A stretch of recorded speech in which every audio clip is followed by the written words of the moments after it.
Dude, I think that kind of stuff like opens up your like your subconscious so much, dude. 100%. Yeah.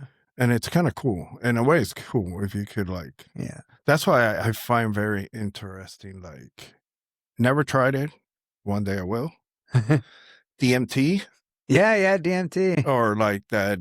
What do they call that? Shit? Ayahuasca. Yeah, dude. I think that stuff is both of them. I think it's There's a shaman in town if you're interested. really. Mm-hmm. Is it like okay, so is it like he does that on the side or is it No, he does that in Peru. He comes from Peru. okay, and then he has like a seminar here and does it or Yeah, he does it. The price is $300 where is it at then? here in Austin. Really? Yeah. Is it anytime soon or I think it's like this weekend. oh shit. Yeah, no. I mean, it's a long weekend. Maybe that's why he came, because he knew this was like a long weekend for America. So he might still like be there like tomorrow or tonight. I could call my friend. Does he come often or I don't know. My friend had just went to Peru mm-hmm. and he did ayahuasca out in Peru with this shaman. And I mean, he had a great experience. But since he made that connection when he went out there, I guess he's a part of the email group where the shaman was saying, "All right, well, I'm coming to Austin if you guys want to." How does he get the like root in here? The what? Don't they use like a root or something for that? Yeah, I think he just brings all the ingredients individually with him, and then he makes it here. Dude, this weekend, no, but Yeah. dude, please if you hear again with time, I am 100%. Oh, wow.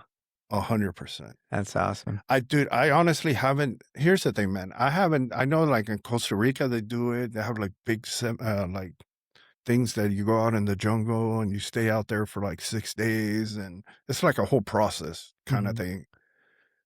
I've been wanting to do something like that, but the only problem is like I get kind of sketches like, dude, do I really want to be high in some place where Some unknown place. yeah, they're gonna wake up without a kidney or something later on, or that kind of shit. And I don't want to be thinking that shit when I'm like, all messed up either.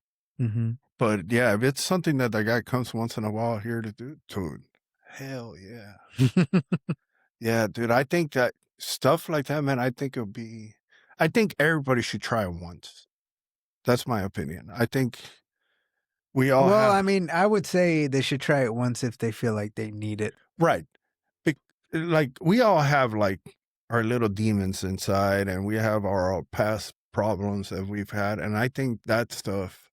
I really do honestly think stuff like that, like, helps you revise that stuff and kind of fix if there is any damage that's been done because of that stuff. I might just be talking out of my ass, but No.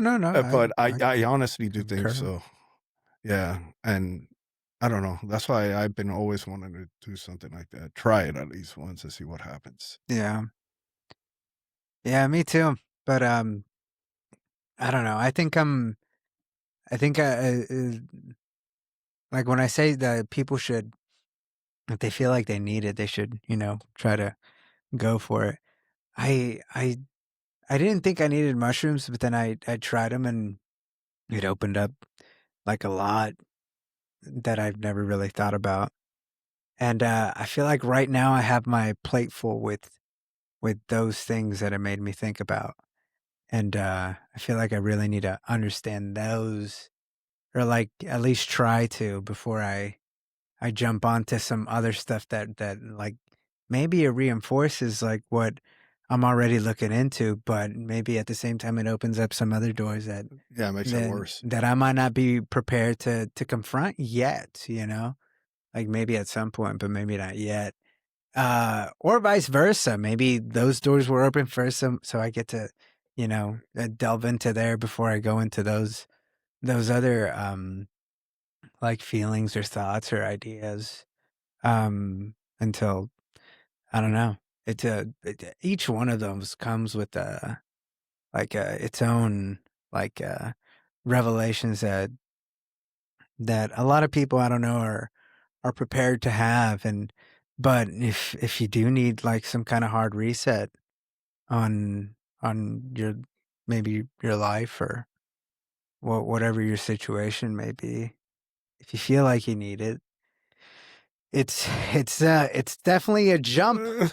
It's definitely a jump on your life. Oh yeah. 100%. Yeah. I think you have to 100%. be mentally strong for it. Mm-hmm.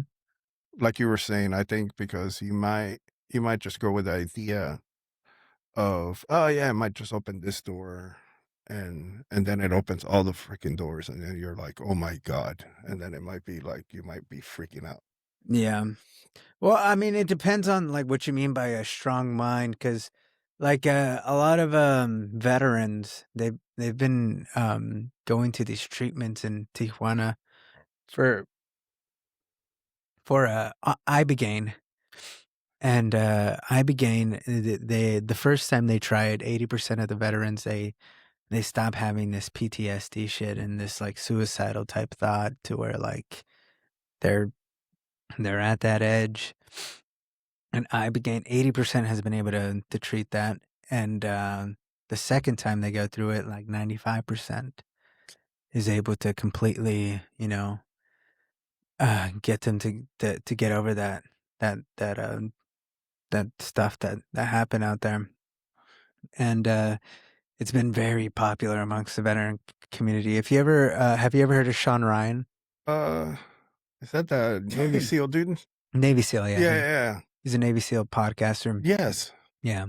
So Sean Ryan, he did the whole Ibogaine thing, and that's he accredits Ibogaine to a lot of his breakthroughs and his mind, his way of thinking, his like appreciation for the world, his appreciation for his family, and like what's actually important in life, and like what it means to be a human being, and what like he should be focusing himself into.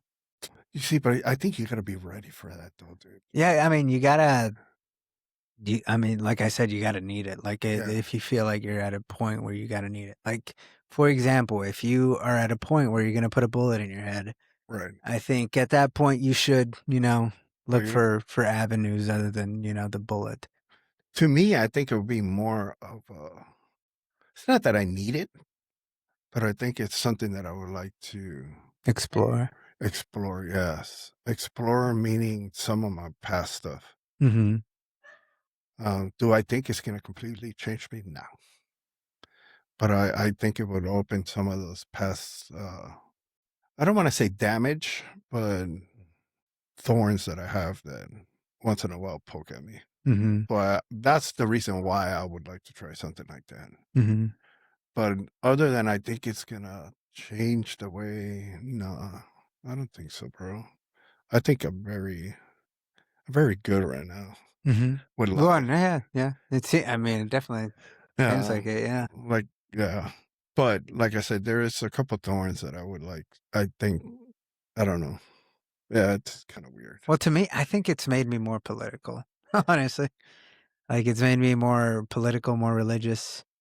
It's got me more intact with like trying to view the bigger picture of it all, other than just like my everyday monotonous life. Like, yeah, take care of like everyday responsibilities and continue to grow and all that. But at the same time, like try to find like what like the whole thing. Like look at the whole thing at some point and try to try. I mean, just at least try to acknowledge whether or not it's going like well or it's going in a bad direction. So you're what, Catholic? Mm-hmm. Let me ask you something. Mm-hmm. An honest opinion. Yeah.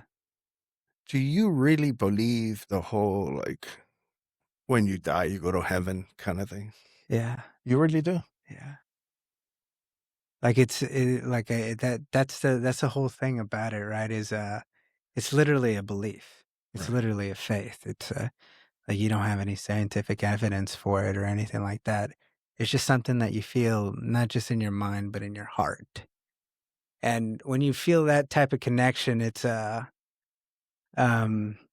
well, I don't know, it does give you that light, that feeling of like, okay, at least I'm emitting light. I'm not some darkness that's sucking in like this like black hole type situation. At the very least, I'm trying to, show some illumination from whatever spark is inside of me.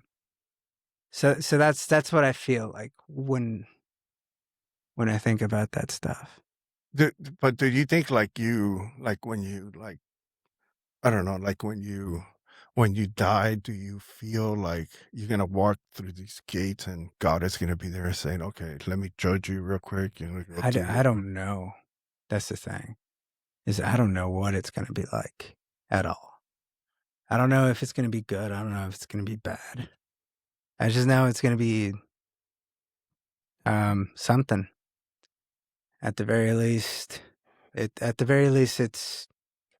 um it's not just black, Right, because I do think I like the very fact that I'm here and I'm communicating with some other entity or organism or whatever. I feel like that's like on another level type of special that that I don't think we really appreciate, in that just how rare it is that we just exist.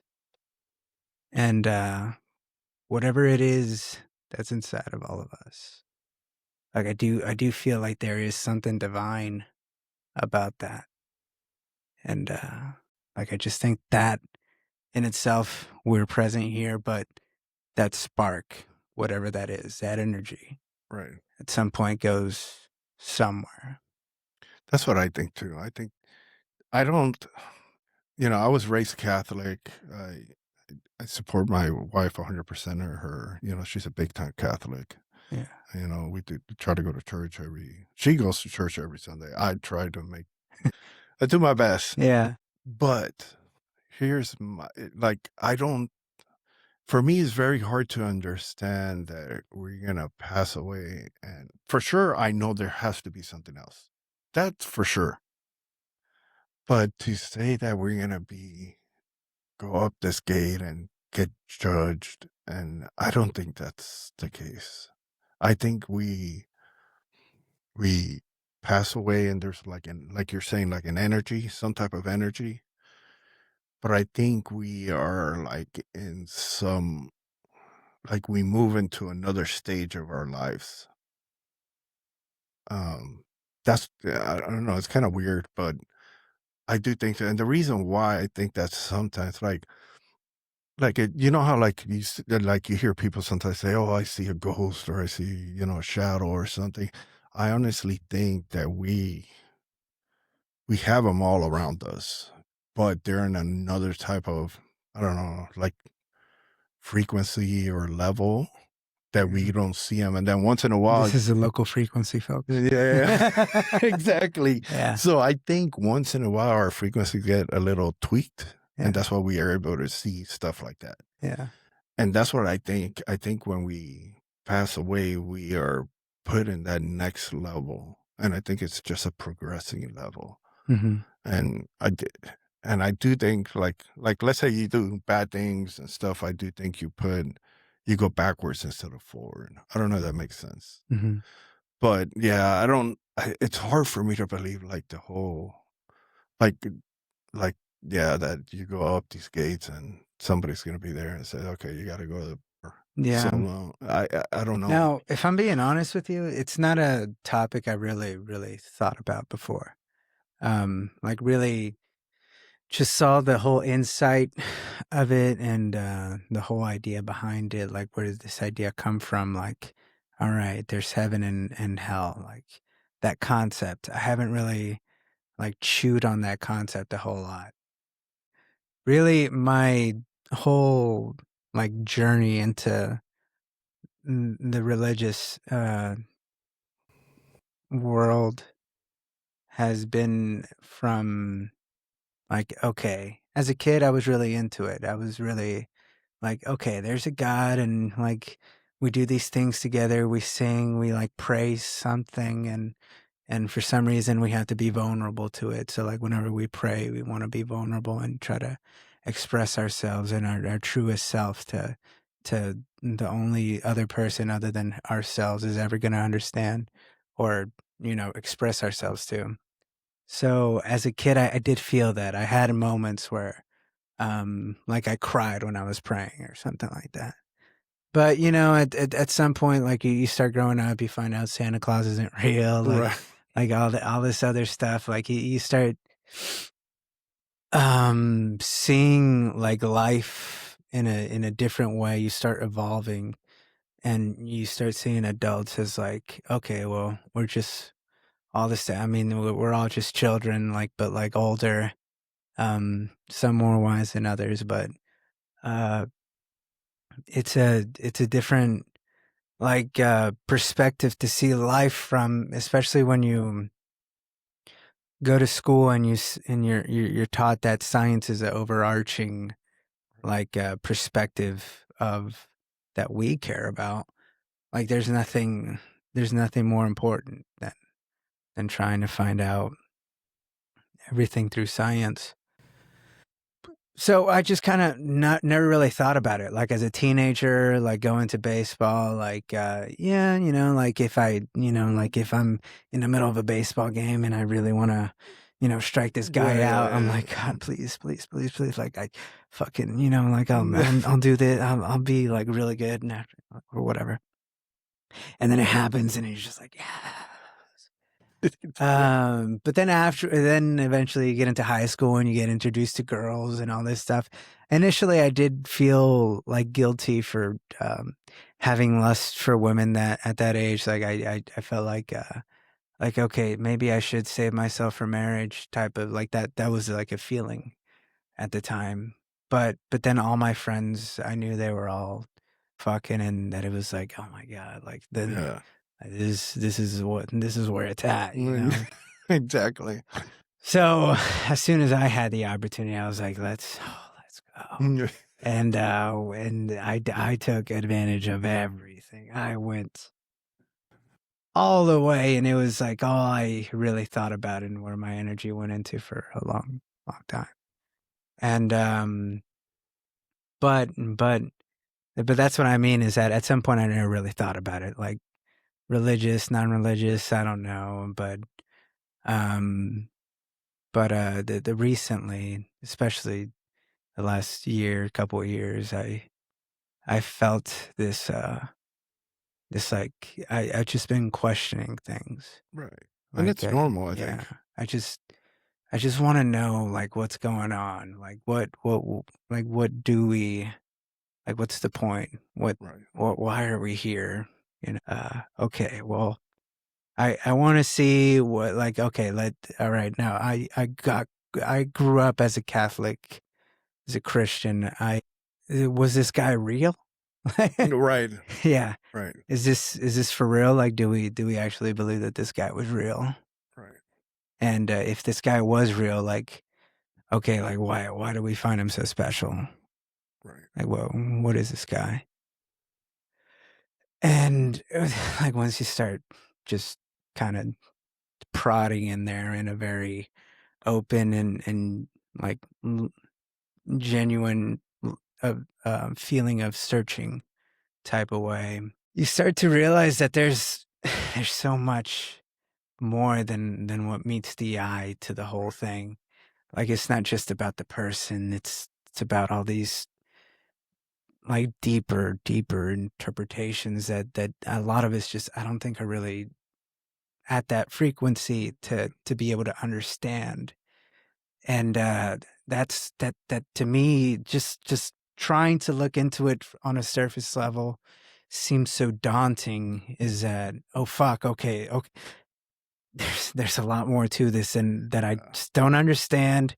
And at the very least it's interesting, and I want to know more, and I want to open whatever it is, this feeling of opening yourself up to something bigger than you is. Um, and it's a very interesting path that I think I'm going through, and at some points it's emotional, at some points it's very uh, introspective. I feel like I learn a lot about myself. as I'm thinking through these things, that I think it's good. It is. I feel good about it. I think everybody has to go through that, right? It's something that everybody has to question themselves, like their faith. And we're humans. We wanna. It's in our nature to want to know. Mm-hmm. That it's just, here's my problem. My problem is religion nowadays. It's almost like it's like our government, man. Mm-hmm. And that's where I have my problems. I know, I honestly believe that you have to have faith. If you don't Mm-hmm. have faith, then the world will be a disaster. If you do have it, No, if you don't have faith, oh, you have to have faith. You have to believe in something. I think it's good for your soul. But my problem is when you start talking about all these different religions and yeah, is Catholic the right one, or is Mormons the right, or Muslims? At the end of the day, they're all run by men, mm-hmm. and their purpose, I'm not going to say all of them, but a lot of them is all about money and and corruption, because there's corruption, and not. I'm not going to say, oh, yeah, it's just Catholics, pedophiles, the priests. It's everywhere, dude. Mm-hmm. So that's where I have a hard time. And then that's one side that I have. And then my other side then gets all like conspiracy, like, well, how do we know? Like, yeah, Jesus came, but how do we know it wasn't like an alien or something? Yeah. That. No, I've been thinking about that too. I don't know if you heard that on Melissa's podcast, but I don't know. I started. I've This seen was half of it. Oh, okay. So on the part 2, I start playing with this idea with her of what if Jesus was a real thing, and it was a profound moment of like a very profound moment in religious history, like just taking into account all religions. It was a pivotal moment. Something happened in that time around this one person. And how do you explain that? And actually, Joe Rogan was the one who started to introducing this idea into my head of, okay, maybe he was real, but maybe all this is aliens. Yeah. And he was that one conduit that they sent to us to be able to make us understand what this shit is all about. And or come to us to be able to level with us, in the sense of okay, you guys don't understand, come down here and try to understand the worst of it. So they send this very special person, entity, and they put him through the ringer. And because this is the only individual of any kind of religion, theology, where our main guy isn't they don't just die gracefully. Our main guy is humiliated and crucified, murdered, just to make a point. Right. That's the only religion that does that. And I forgot my point. What's the point? I was going somewhere beautiful with that, man. But you were, bro. But I needed to find where I'm supposed to tie this bow, man. Oh, Shoot. man. We were talking about the whole alien theory. Oh, okay, the alien theory. Okay, yeah. Okay, this is the guy, man. All right, we're gonna come try level with you guys, and all right, we'll go through it. Oh shit. Okay, all right, that's tough. Yeah. All right, I get it, guys. That's tough. I guess there isn't just special people amongst you guys. All right, I guess you guys are all the same. We understand that, and we this is proof that you guys are all the same. Right. That this is all right. Fresh slate. Yeah, that's what I think sometimes. That I think, he will send, obviously they're gonna make him look like us, right? Because if an alien showed up like a weird looking dude, everybody's gonna freak out and be like, hell no. But yeah, if you get somebody like all the history of the Bible where he does all this stuff that's no human could do, basically. It makes you wanna, it's like, how could this person, Yeah. Yeah, I know that they say he's the son of God, but here's my question, and then if he's the son of God, why didn't just God come down and say, "Hey, guys, you're a disaster. Hmm. I need to set this right." Well, because if you think about yourself, if you were to sacrifice something to like ultimate, what is the ultimate sacrifice? Your son. A lot of the times it feels like, okay, I'll give myself, but that's not the ultimate No. sacrifice. If you do have a son and you give up your son, Yeah. that is the ultimate sacrifice. And that's part of the whole, Yeah, that's true. yeah, idea of it. Yeah, it's interesting, man. I don't know. It's one of those things that I thought about a few times, but it's hard to get my head around. Yeah. No, it is. It really is. It's a wild trip to go through. I mean, you think like acid or mushrooms or anything is No, a wild trip. Like this type of stuff is a wild trip to start, like trying to find your way through. It's and it's then you get interesting. like people like my daughter where she says like religion was meant to dumbify us. I'm like, Yeah. what? And dude, and she has this whole theory, and I'm like, where did you read this, dude? It sounds kind of interesting, but it's like, yeah, it's dude, it's crazy. It's just to me, I don't know, man. I sure hope there's everything like they say, but yeah, religion is hard for me to the actual just saying Catholicism because it's just like it's a business, bro. Hmm. And when you have a business, every business is corrupt in one way or another. Yeah. That is one of the aspects that I do feel skepticism towards the Catholic Church is the focus on like gold and riches and stuff like Right. that. I mean that aspect and the other is the pedophile aspect of it. Those are the two main things that like I haven't been able to find a satisfactory answer for me to just completely just overlook it or at least try to, arm some kind of like a path forward with the same type of organization entity until like this type of shit is addressed. Yeah, and that's that, dude, and especially the pedophile stuff, right? Hmm. I think honestly, man, and that's why I believe like a lot of people have left, uh, like Catholic religion a lot because of the whole pedophile thing.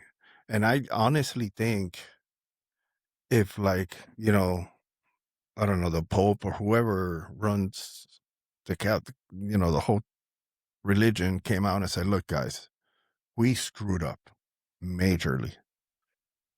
We're gonna fix this starting from right now, and this is never gonna happen. We guarantee you." I think they would get a lot more respect, Yeah.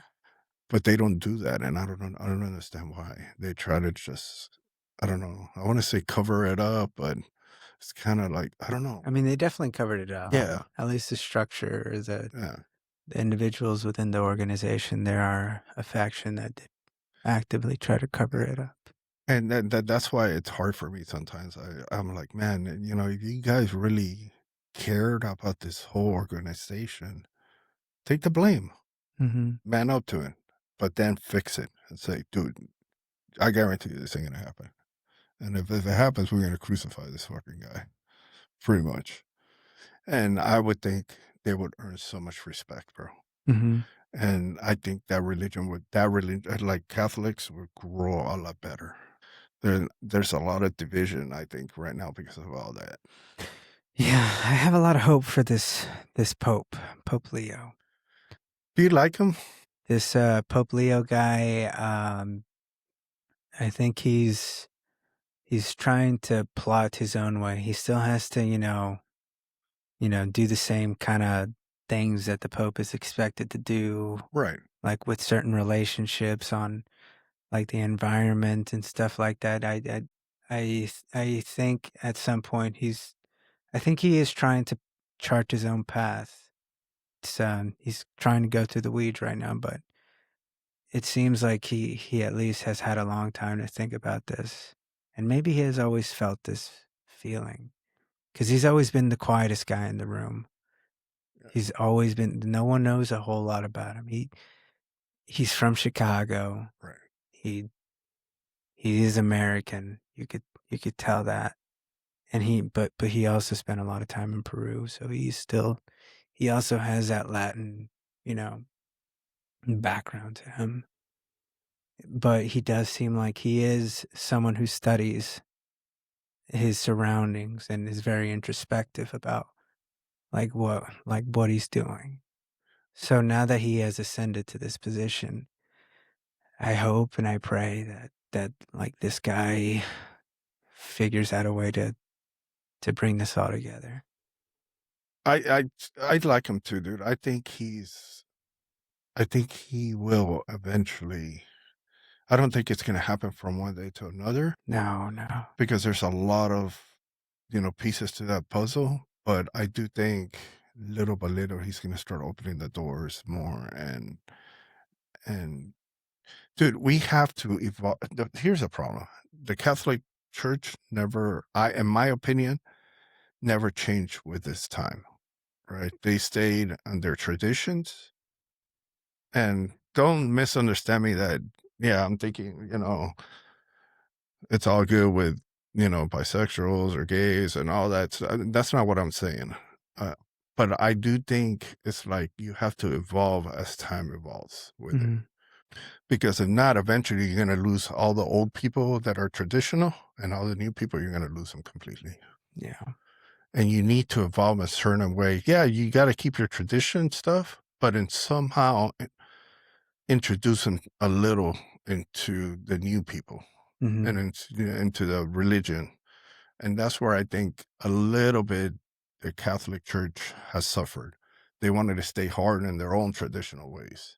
Mhm. And things have changed a lot from, gay marriages to abortions to all that stuff. Do I say you have to totally give into it? No. Yeah.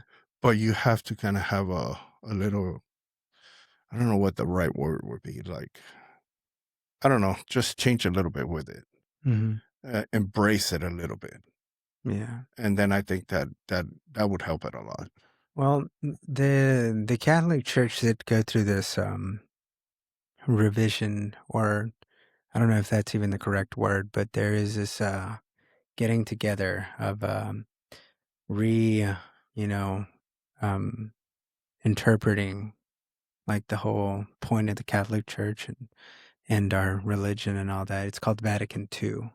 I don't recall exactly when it was, but as far as I can understand, Vatican II, the purpose of it was to try to bring the ancient traditions, the ancient scripture, and the ancient canon to be able to formulate like what it is that this is. And Vatican II was supposed to modernize that.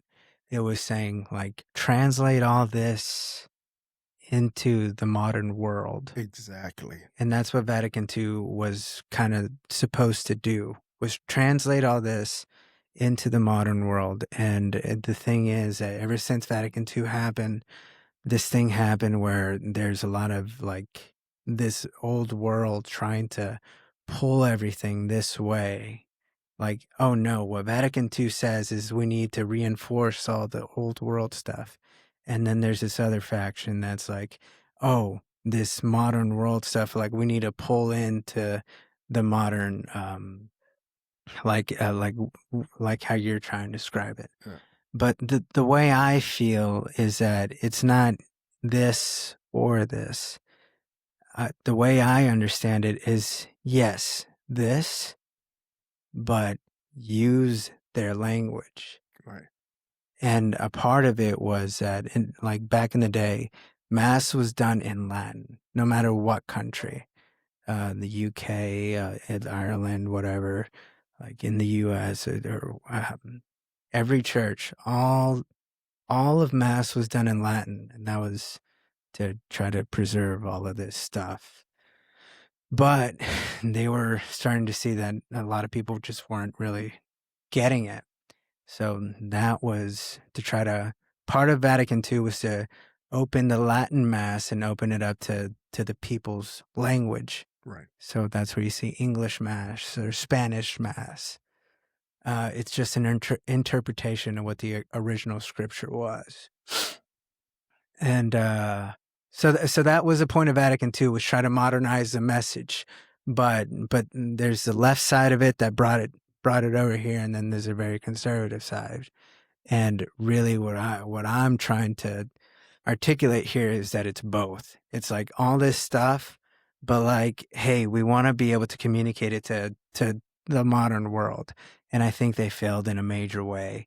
And I really hope that Pope Leo kind of like helps articulate that vision that, hey, all this stuff is bad. Like like for example, a relationship between like a gay relationship. Yes, it's okay. Like you shouldn't be prosecuted for it. You shouldn't like we shouldn't really make you feel bad about it. But it's like it's not a good thing. Like it Right. doesn't. It's not like a moral thing to do. Like that is okay to recognize while not prosecuting a group of people. Right. But like the Catholic Church has been very poor at articulating that point of view. Same thing with abortion is which I think is starting to you know revise. Like the topic has been coming up more and more.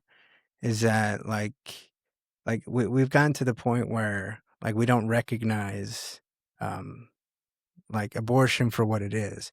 Like we're supposed to not like talk about it. Like we're shunned to talk about it, and we're supposed to celebrate, like to the point where we're supposed to celebrate like this abortion thing. Like, yes, abortion, like if it happens, you're supposed to, wow, it's a good thing, you preserve yourself so that you can, have a future, whatever. Like that's supposed to be a celebration. And to me, that's like, we've gone too far with it. Yeah. Like we just gone way too far with it. To the point where we're calling it, instead of A baby. what it is a human. It's like the most innocent human that like lost his soul today. Right. So but that's what I mean is like the Catholic Church has been very poor at articulating that thought, and has gone straight to like this conservative route where it's like, oh, it's evil. You guys are shunned. You guys should be disgraced, like whatever. And then this other side where it's like encouraged. And I think that's also bad. It is true, then. It is, and I think that's where they fail. They should, like you're saying, yeah, it's okay, but it's not morally okay, I guess. Yeah. If that's the right way to say it, I guess. But yeah, right now it's more like it's like, dude, if you're gay, you're like, oh my god, you know? Good job. Yeah, Yes. it's yeah, it's crazy, man. It's wild, but hopefully we'll get there, man. I do hope so, because I think everybody needs a church, a religion. That's good for you. Uh-huh. It helps you. Yeah. But And that's the thing with the Catholic Church. It has been the most like consistent way of thinking for like since Christ happened. And that's kind of why a lot of people gravitate towards it, or have kept its traditions in a sense. what do you think about the Amish, though? Amish or Amish, I love the Amish, dude. dude, the Amish? I think to me, it's a very interesting, because they're almost like Catholics, dude. I don't know if you knew that or not. For real? Oh yeah. We were actually reading about this the other day. Me and the wife were talking about it, and we were reading up on it. But they live a very traditional. They don't believe in cars and shit like that, all the modern shit. So they live, but their beliefs are pretty much the same. They're just more. They keep into their little groups and stuff. And it's funny because the other day I was trying to explain to Mario that, and he's like, "Oh, they're a cult." they're just a Oh, cult. the Amish is a cult? Yeah, and I was like, no, come on, Mario. I was like, dude, no. They're like, their beliefs are pretty much the same as like a Catholic. Like in what sense? And like in Jesus, they believe in Jesus, all that stuff, dude. But their belief is like it's bad to live like with all the modern stuff, right? It's like a sin. Without the mother? No, with the mother, not the mother, the modern stuff. Modern stuff. Yeah, like, Oh. computers, and they're more like traditional. Mhm. Like, we don't have running water. Mhm. We built our own churches by hand. We, that kind of, which is kind of interesting, right? There's nothing wrong with that. But yeah, I don't know. I think they have a big belief where all the technology corrupts people. Mhm. And I could see where they, why they say that. Yeah, they have this this kind of way of trying to interpret like that, hey, there are limits to our curiosity. Right. Um like for example, I think that the Catholic Church recognizes that astrology, there is something to that. Like if you think back into Mayan or Aztec culture, like they did get close to like figuring that out. Yeah. But like the teaching there is that like there is something to that, but like that's not for your knowledge. I think they know that there's freaking aliens out there, dude. Yeah. And they Yeah. just don't want it. Dude, they have a whole facility based on this. Yeah. Well, but this is kind of the point is that like listen, like that's not the point. Like you could go there, Yeah. but that's not the point. The point is this, and we're trying to make you understand how to live in this like whatever like realm that you're in to get the most of it. It's not going to be like through there. Right. Yeah, there is something to there, but that's not the point. The point is what we're trying to like make you understand to try to navigate your time through this evolution that you're in. You think that's the reason they do that? Or I think there's more to that. I think that they do it to manipulate people more. I mean, it could be a way that if it is used as such and it's not true, then it is a tool of manipulation. But that's kind of the whole point of Jesus is that he described himself as the truth. Like, if you were to think all of your doubts and like you went to the root cause, if you just started your like living your life wondering and trying to find out what is the truth, eventually you get to Jesus. Right. He is the truth. Like when you say that, like people die to say that. To be able to say that out loud, people have died and sacrificed. Like there are no martyrs for any religion more than Christianity. There are so many people that die just to say that Jesus is my Lord and Savior. But then on the other side, Catholics killed and prosecuted a lot of people that didn't believe. Yeah, and that's I want to learn more about that too. Like I really, because Martin Luther is a really like a profound type of like individual that existed. Because like I saw a movie over Martin Luther and how he kind of obviously it was a short version because Martin Luther is a very complex person. He ended up at the end of his life, he ended up writing a book of kind of describing why everything is the Jews' fault. Oh, I'm sure Mario liked that. Imagine that. Martin Luther that starts the whole Protestant journey for Christianity. Like this that was his last book. That's awesome. But yeah, Martin Luther, he from the movie that I remember, he was in this like lightning storm where it was really scary and like lightning was striking the ground and shit.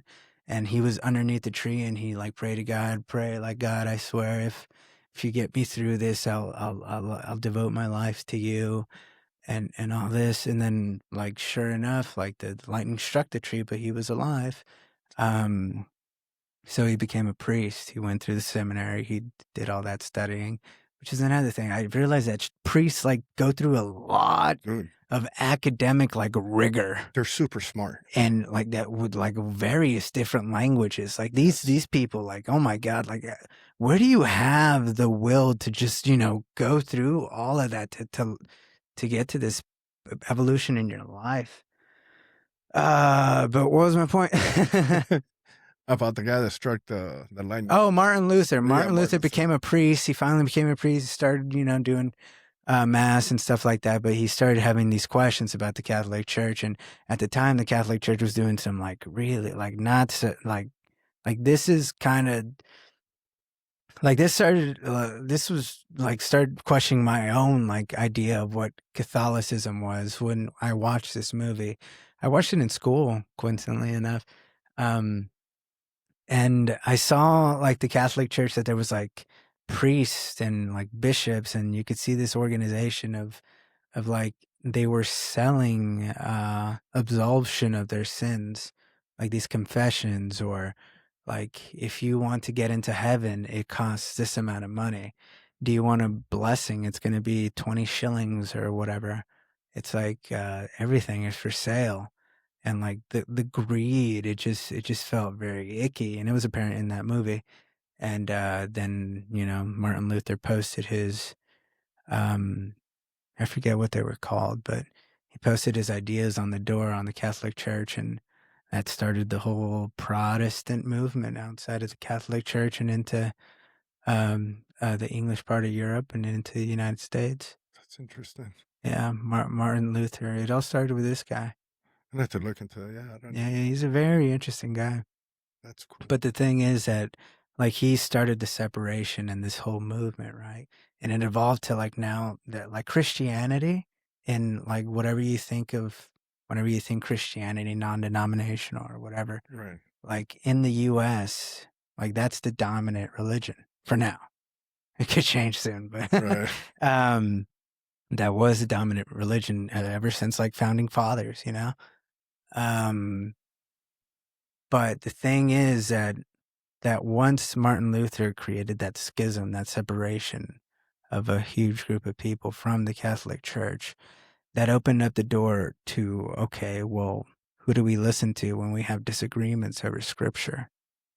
And that caused like Martin Luther and then this other guy to have differences, to the point where Martin Luther, like his sect of people that believed his way, his interpretation, they were called Lutherans, and this guy, his sect of Christianity separated. And then within here, he had other people that started separating, with here, other groups that started separating, more and more groups started separating. There are 30,000 denominations of Christianity I did that not know that. developed after that separation. Wow. That's crazy. Yeah. That's a lot. Yeah. So, That is crazy. yeah. I mean, I don't know. It's one of those subjects that's like crazy, man. It hurts. It hurts your brain after a while. You're like, yeah. dude, it's like, But it's interesting, right? is. Because growing up, we kind of got so like, oh, religion is just for brain dead people, Yeah. like people that just can't, have a real like thought. Right. But like this shit is complicated and interesting, and just like it makes you feel things. Yeah. And Yeah, it's uncomfortable sometimes. it is, dude. For certain people, it is. I don't know. I'm one of those people that like talking about anything, and I don't get uncomfortable. So I like it. But yeah, dude, it's wild. It's one of those history things that it's the whole history behind it, everything that happened with the Catholics and all the prosecutions, and it's wild, bro. It's wild. It's a very interesting. I'm sure there's so much to it that I probably don't even know, but it's cool. Yeah. It's pretty cool. Yeah.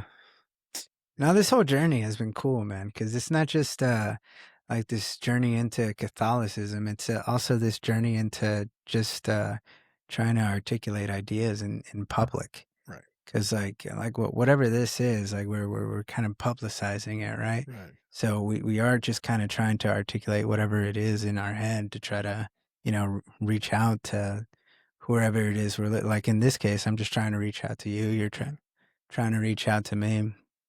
But people that listen to this, they also hear what you're saying and the way that you're trying to say it. Maybe it's not the most articulate way, but Right. like people that kind of understand you and your vibe and like your background, it's like, I know what the fuck he's trying to say. Like that's cool. That's really cool. Especially talking about like taboo subjects. Yeah. Like religion shouldn't be a taboo subject, but it is like now. But yeah, like religion, like government, like politics, like people that disagree, like very aggressively. Like I don't know, like it's Yeah, dude. need to lighten up. I have a couple of coworkers that are like, when it comes to politics, it's brutal, man. They're like hardcore Democrats, and their belief is like, Dude, take, tell them come on the podcast. I need to. And they're like, take the money away from the rich and give it to everybody. And I'm like, dude, that is so absurd. There are a lot of people that are starting to feel that way. And I'm like, dude, that's crazy. I was like, so why don't you give your money to like somebody that's out on the street poor? Mm-hmm. And they're like, well, no, it's different. And I was like, of course it's different because it's your money. Yeah. But then again, you want to take, everybody's money. Yeah. I think their conclusions are wrong, but like the assumption that kind of starts driving them into this like socialist, Marxist, communist type of like ideology is due to like this huge shift in wealth. Yeah. Like this wealth inequality, because kind of the whole point of America was that the middle class was like the biggest group. Right. Like this is where the concentration of wealth was all within the middle class. And that was awesome for majority of Americans. And even the poor people, like it kind of like there was a path Yeah, exactly. to get into the middle class. And like starting, I mean, it's been like ever since 2008, like the whole financial crash after that, like a big chunk of it shifted over to the upper class here. And then COVID happened, and whatever system we had going on there that were most like, okay, maybe not all of it, but a little bit of it went up here. Then after COVID, another big chunk of it, like they just took that shit from the middle class and brought it up But here. here's the thing. I think with COVID, a lot of people weren't. So the generation that it's around COVID, like my generation, right? And you're kind of like the younger guys, right? I think for the people, and dude, I talked to this about a lot to a lot of people. A lot of people say, oh, yeah, COVID destroyed my 401k and I lost a lot of money. And I was like, it's because you weren't educated enough. COVID, dude, I would take another COVID. You can make so much money if you know what you're doing with like the stock market.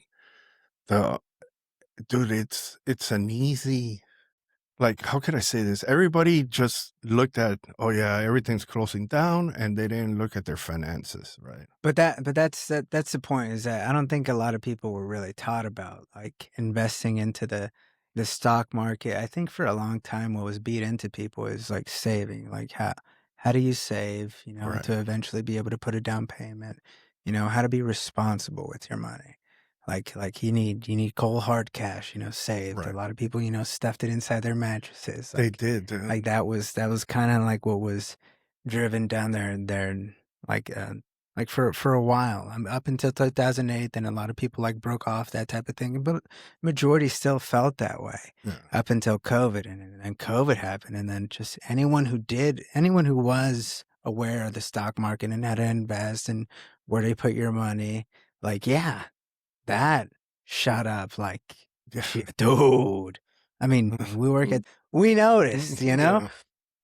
but the people that weren't aware of that, like, Yeah, suffer. that was a big, whoa, dude. Like, hey, like, What do you mean? Like, what's happening? But that's where I think our our school system fails. Hmm. And going back to the school stuff. In our schools and high school, there should be definitely 100% a class for kids how to invest money. Yeah. That's number one. Because the problem is like my parents, I'll give you an example. My parents don't know nothing about investment. You know, they lived off really good at one time and didn't put money away, and now they live, you know, paycheck by paycheck, basically. And I think when I started working, I didn't know anything. To me, it was just like, get your paycheck, go spend your paycheck, go work and get your paycheck. And then thank God to this guy. He was like some manager in our company that used to, all the new kids, or I say kids because we're all young, 19, 20, starting, to work at this company, would stick them in a room and then make them open up a 401k, show them how to use a 401k, invest your money in a 401k. And dude, thank God to that guy. Now I'm, pretty good with that. But you don't see that anywhere. Hmm. And that should be one of them. We should not be able to depend on Social Security. You should be able to Well, have you it. can't. Yeah, well, basically, yeah, you can't can't like, anymore. at all. That's not your money anymore. No, And exactly. whatever's coming out of your paycheck, you think that's for you later? Yeah, no. I'm so sorry, buddy. And that's where I think as a system we fail. I think if you teach kids, especially now kids that are pretty smart with technology and stuff, and the technology is there to do it, that's one thing that they need to teach them, and they don't. Like Mario, when he started working at Tesla, the first thing I did, I grabbed him and I said, "We're gonna open a 401k. You're gonna put your money away, and you're gonna put this percentage. It's gonna hurt, but later on, as you get raises, you forget about that hurt, and then you're still putting money away. You have to do that because you know what? 20 years pass by, and then you're gonna be, damn, bro, I'm 40 years old and I don't have a penny to my name, and then the struggle really starts." Yeah. So I think a lot of, and like I said, some parents don't know about that stuff, but that's something I think we need to definitely have in school systems, at least in school and high school. Yeah, but that goes back to like how I don't trust the government to handle all our shit anymore, and how we really need to start taking accountability for our own communities, and how like our children grow up and not just hand them over for 50% of their youth over to the government. Like we really need to be more invested into the future of like, our children, our grandchildren, or what have you. It'll really help you connect with them, right? Yes, it Yeah. does. Like what are the like main things that you and Mario disagree about, that maybe we could play a game? I'll take Mario's side, and then you try to Dude, politics. do the, oh dude, let's do it. Dude, politics. This is yeah. Like, first of all, Israel. Israel. Yeah, he's a big, the like, Jews. yeah, the dude, he's a big, like, he believes like the Jews are just out there trying to destroy us. Yeah. And, here's the thing. It's like I tell them all the time. It's like, are you going to blame a group of people that are smart and are taking advantage of a system? Yeah. I think Jews are genetically smart. Dude, they are. Yeah, I think and they that know is how to true. make money. Yeah. It's in their blood. Yeah. So- well, I mean, I don't know in their blood. I think it's more like their tactics, their traditional tactics. I think that's more of it, not more so wittiness and smartness. It's But- more of like, how low can you go, Yeah. They're going like back to usury, like that's their main thing. And here's the thing. Could you blame them? They were raised that way? No.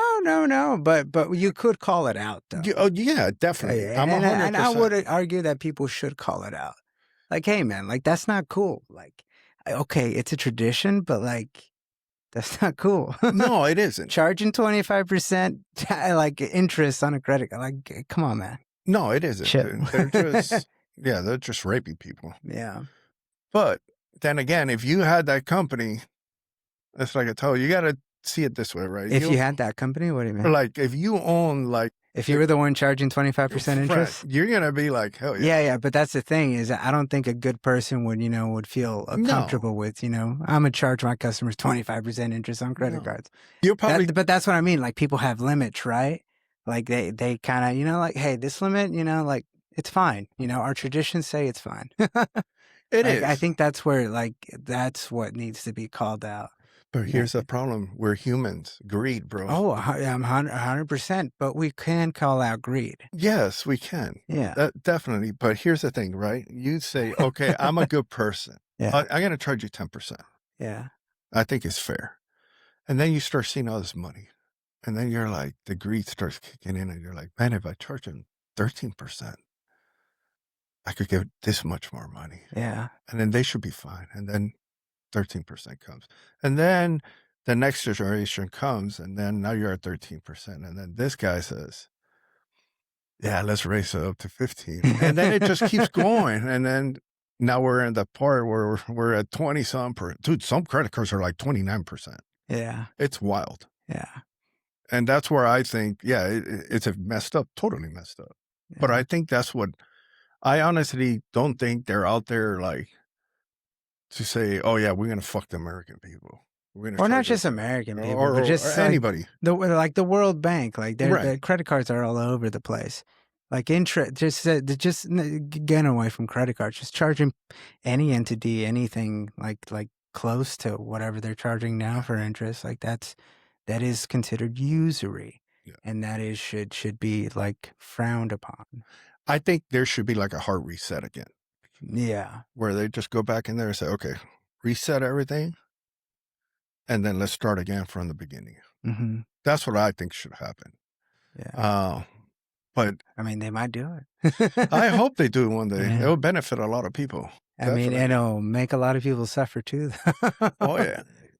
But who really is going to suffer if they really reset the millionaires? No, they got money already. Well, not millionaires. Millionaires are going to suffer, but like, people who are still in the middle, like the middle class are just going to get sucked in by the lower class. So it's going to be lower class versus upper class. There's no middle class. That is true. Yeah. Yeah, it's crazy, dude. It's like I was reading the other day. Actually, this was really recently, and I did not know this. So you know how like you could open up and many companies do this, open up a offshore banking account, right? Mm-hmm. And then you don't pay taxes. Yeah.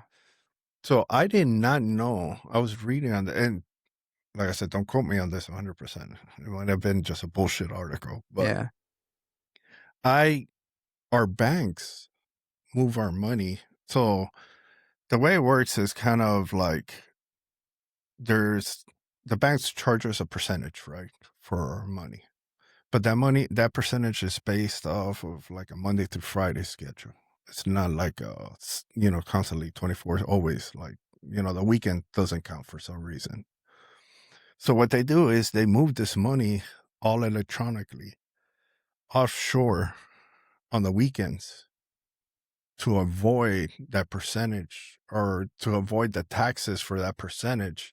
And then when it starts again, they remove it again. Yeah. And it's like dude, it's like millions and millions of money that just get moved for a couple of days and then gets moved back again. And then it's a constant cycle. And stuff. Yeah.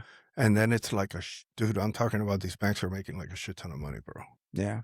And that's what I mean. The greed, the usury, like it's a problem, and we should call it out. Yeah. And like the problem is that I don't want to blame all the Jews. I don't think anybody wants to blame. Right. No one wants to generalize for anything. I don't want to generalize with black people like that they're all bad or what. Like no, like that's not true.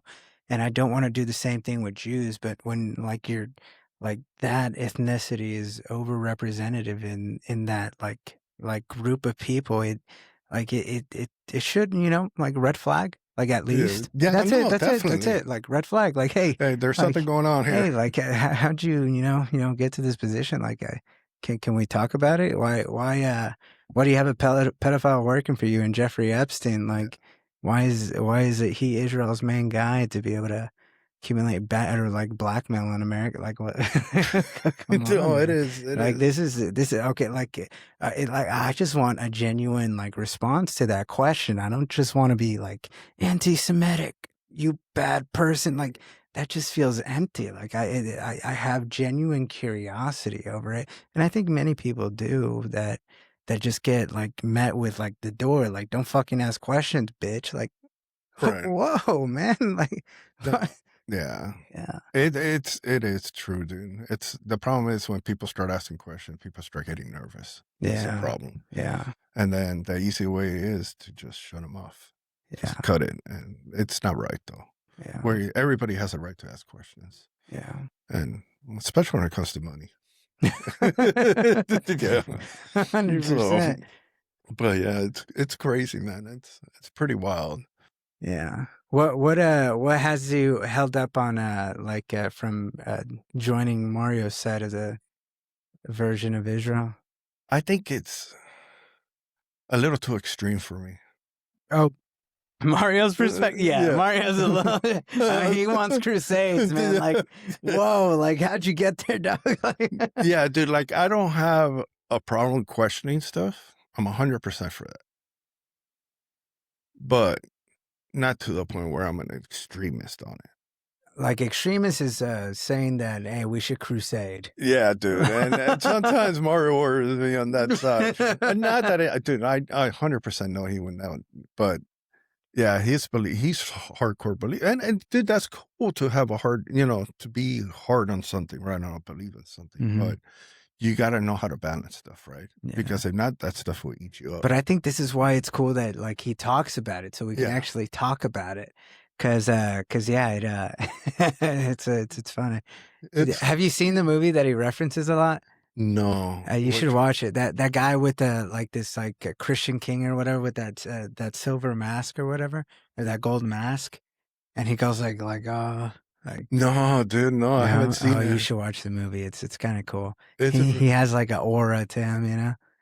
I'll ask him, dude. I did. Yeah, or I'll send it to you after. But yeah, it's I can't. Oh, we'll watch a little trailer of it. It's called The Kingdom of Heaven. Kingdom of Heaven, folks. Highly recommend this movie. It's just not because it's an awesome movie, but it's very pertinent to like pop culture nowadays. Like this keeps coming up. Like clips from this movie keeps coming up. Kingdom. Do they have it like on Netflix or something like that, or? Huh? Is it like on Netflix? I think it could be on Netflix, probably. Dude, that looks familiar. Yeah. That's what Mario loves. He loves that part. He has leprosy. Oh, that's why he's wearing that. Is he like a king or something? He's a king, yeah. Dude, I'm gonna have to watch that. That'll be my tonight. I gotta watch that. Yeah. I'll tell the wife, dude, we gotta watch I'm sure Mario would love to watch it with you too. He'd be like, oh yes, we're watching. Call grandpa. Call grandpa. Dude, my dad, dude, he's a drip. We got, dude, he has some cool stories and stuff, dude. Especially when it comes to Cuba stuff. Really? Oh, yeah. Oh, has Mario talked about Che Guevara and stuff? Yeah, dude. Dude, he's a book. My dad is like a book, bro. But he's a real 100% right guy. Like on the right side, dude. Yeah, like very stubborn. Oh my God, yeah. But yeah, dude, when it comes to history about Cuba and all that stuff, dude, it's like I can't even touch him. He's like, it's pretty cool. Yeah. It's pretty cool. Yeah. I wish one day they could. I keep telling them, man, I wish one day you could go back and see your homeland. In Cuba? Yeah. But I mean, it could happen. It could. It could happen. Dude, it sounds like, oh man, if I'm listening to what I'm listening to, it sounds like they might do some bullshit like that, man. I hope they do, dude. Honestly. I'm not a big war guy. Yeah. Once in a while, I think it's good to shake up the little rattle people. Yeah. But I'm not into like all those big wars and stuff. I think all this shit is bullshit. I'm not a big war guy either, but like if it's between like meddling on the other side of the world and meddling in our hemisphere, okay. Like if you're only going to give me these two options, all right, let's just meddle in our hemisphere because like this is what we need to worry about. Yeah.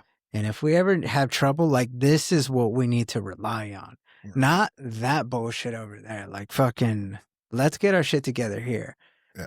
Okay, all right, like that's better than going out there. All right, so that's why this whole Venezuela thing has been tearing me into different directions because okay, I get it. All right, they have oil. All right, that's a pro. All right, and you know we want to influence our hemisphere as opposed to influencing that hemisphere. Right. Okay, all right, but Jesus Christ, you stole the country's president.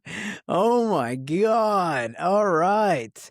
Bro, you gotta say Yeah. that was G though. Yeah. This meme kept coming out of Tekashi 69. He was like, this is what I do. I take it. This is what I do.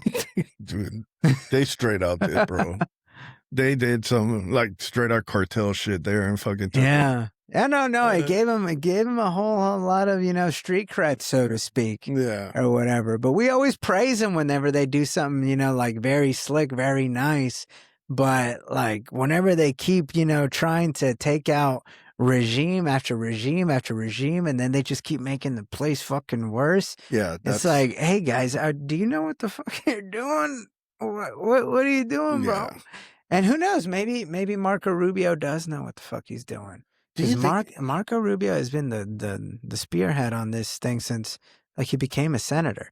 There's a huge issue in the Miami, like in the Florida, like southern Latin type of area for many Latin people. This whole like toppling the Maduro regime has been a very pivotal issue for a lot of Latin America. well, it's because of all the communist bullshit, right? Okay, so communism. So there is like this tension between Latin America and communism, right? Well, you gotta think about it, right? Miami is mostly all Cubans and there's a lot of Venezuelans, Dominicans, and stuff like that. But like you go to South Miami, it's 80%, 70-80% is all Cubans, right? And they're there, why? Because of communism.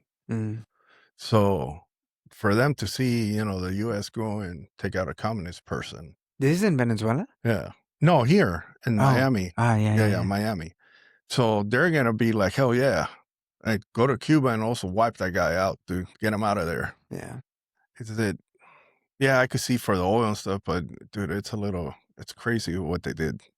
It's a little, you know, it's scary to me when they start like, if they started now saying, okay, we're going to go after this and after this. And then it's like, dude, what are you guys really doing now? You know, are you going after all these different countries or different you know, it almost sounds like you're trying to conquer, like, you know, the Romans back in the days, little by little, everything. But do I think Cuba, I think we need to take Cuba, bro. Mm-hmm. I'm a big advocate of that. Mm-hmm. I think the Cuban people suffered a lot. And I think it's time for a change for them. I think it would be a good thing for the people if you could, you know, take out the communism out of there and rebuild to help. I don't want to say the U.S. go in there and spend a bunch of money, but help it progress. That's where I think it would help. And dude, it's like I was telling Mario, I think about it this way. If Cuba, if now all these American companies can make Cuba like a resort place, you don't think a lot of people with money would jump at that? I think they would. And make it a resort like let's say a Cancun, you know, something like that.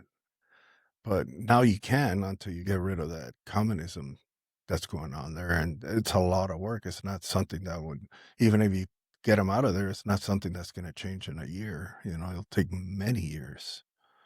But do I think it has to happen? Yeah, dude. I think it's time for it. Yeah. Why does it have to happen?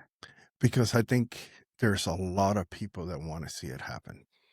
Like in America? In America. Like majority Americans want to see it happen? In South America. Or not South America, Florida. Florida. The Cuban, you know, spirit that there is. Dude, Cubans are like... So we have to do this for the Cubans. I think so, bro. And I think it'll be super easy too. I think it'll be a walk in the park for the U.S. too. Okay, so if we overthrow it, For the Cubans, does that mean that the Cubans are going to leave America and I go don't to think they Cuba? will leave, but you will see a lot of travel there. You would see a lot of travel there, yeah. But then you go back to the place is all fucked up, right? So Cuba's fucked up? yeah, it's all dude.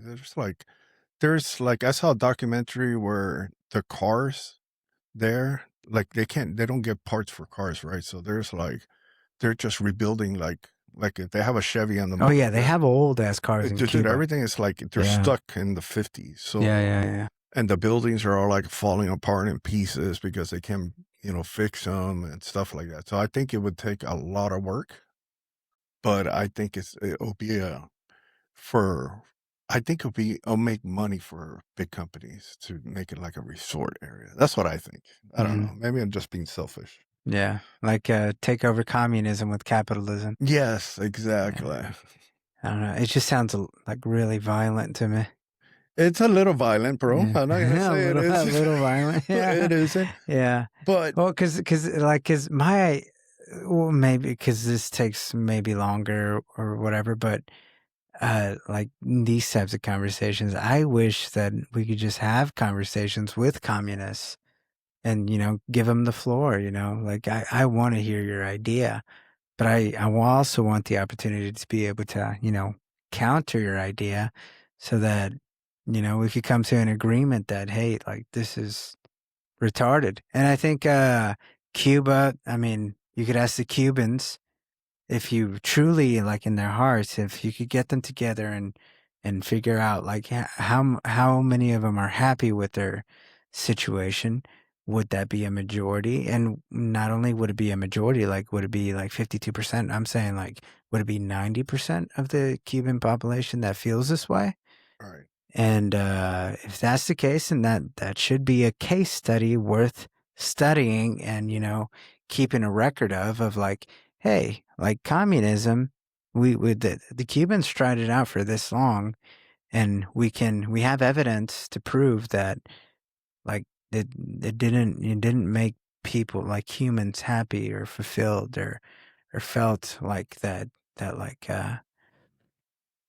purpose in their life. And if that's the case, then yeah, let's document that. It's turn it around, but I don't think we should turn it around like putting like innocent people in danger or just starting a war off willy nilly without us like actually trying to communicate. But you have a whole history of it already. Right? Yeah, but that's the thing. I think the history is between governments. It's never between like people trying to figure out what like ideas or paths forwards that we should have. Because this whole like community of Cubans that felt this way, like for the rest of America, I don't think like they were ever presented with this proposition Right. of like, hey, this is a deep seated like feeling within this community, and like okay, all right. So if we do this, what are the benefits, and how is this going to help America as a whole? And does it help America with getting some badass fucking cigars out here? Like, dog. Okay, cool. All right, let's talk about it. But what else? Like, all right. So are we going to piss off Russia and China to the point where we're going to start threatening nuclear war again? Okay, all right. Well, hold on. Let me Right. think about it first, right? Like, is this? Let me try to make some deals, maneuver my way around this place before I just like, nah, bitch, this is mine. Yeah, I know. Let's figure. No, fuck you. This is mine. Yeah. Come at me, dog. Like, especially now with this like Ukraine-Russian war right now. It's the Vladimir Putin's top advisor, Sergei Kolognov or something. He just like publicly stated that if this war doesn't end within a year, we will drop a nuclear bomb on the UK and Germany. We will. Like, But why? Like, when have you heard a head of like someone so close to power talk like this publicly? but do you really think those are just not empty promises? It's possible. It's possible, but the saber rattling can only go so far. I don't know. Before it's like, cause I mean, Trump has this like big dick energy type Yes. of shit, but Putin also has this big dick type energy. So what happens when these two like, you know, So clash? do you think we should have helped Ukraine or not? No, I agree. no, I think Ukraine might be like the most corrupt like entity where a lot of our dollars have been, you know, like transferred in and out over the last like 20 years. Like this is where the centralization of a lot of the corruption here in America kind of resides. And like once this war started popping off, like the only people really going for this is the people that sold the message of hey, we need to fight for these people that like are trying to fight for democracy. That Right. the whole idea of the US is tied to this country that's fighting for the right to be able to vote for their leader. But that's just not the motivation at all for the US government to send so much money over there. The motivation behind it is all our interests, all the like the people up on top, their interests are tied to this area. And like if we need to, you know, kill a whole generation of Ukrainians, like that's fine. But you know, like we're not moving our interests out of here, man. Yeah, I Like, think I agree, dude. I think that's the biggest mistake we've ever done there. I mean that in It's- Israel, but Yeah. Israel, I still could. I still think we need our little stronghold there. we need our stronghold in Ukraine, man. What are you Nah, talking about? I think the problem is Ukraine is so important, bro. Nah, dude, I it think deserves our money. Ukraine is too close to Russia. Uh-huh. Let Russia keep it, bro. That's what I'd say, dude. Let it. That's it, dude. How would the U? Here's the thing. How would the U.S. feel if Russia said, "Okay, dude, we're taking over Mexico, or we're taking over, I don't know, Guatemala, or any place close like that to us?" Dude, it would be a shitstorm. So why? Well, because we're the hegemon. We're the one who calls the shots, you know? Like, Yeah, we but are that's- the American empire. So if you try to fuck with us, we're like, who the fuck you think you are?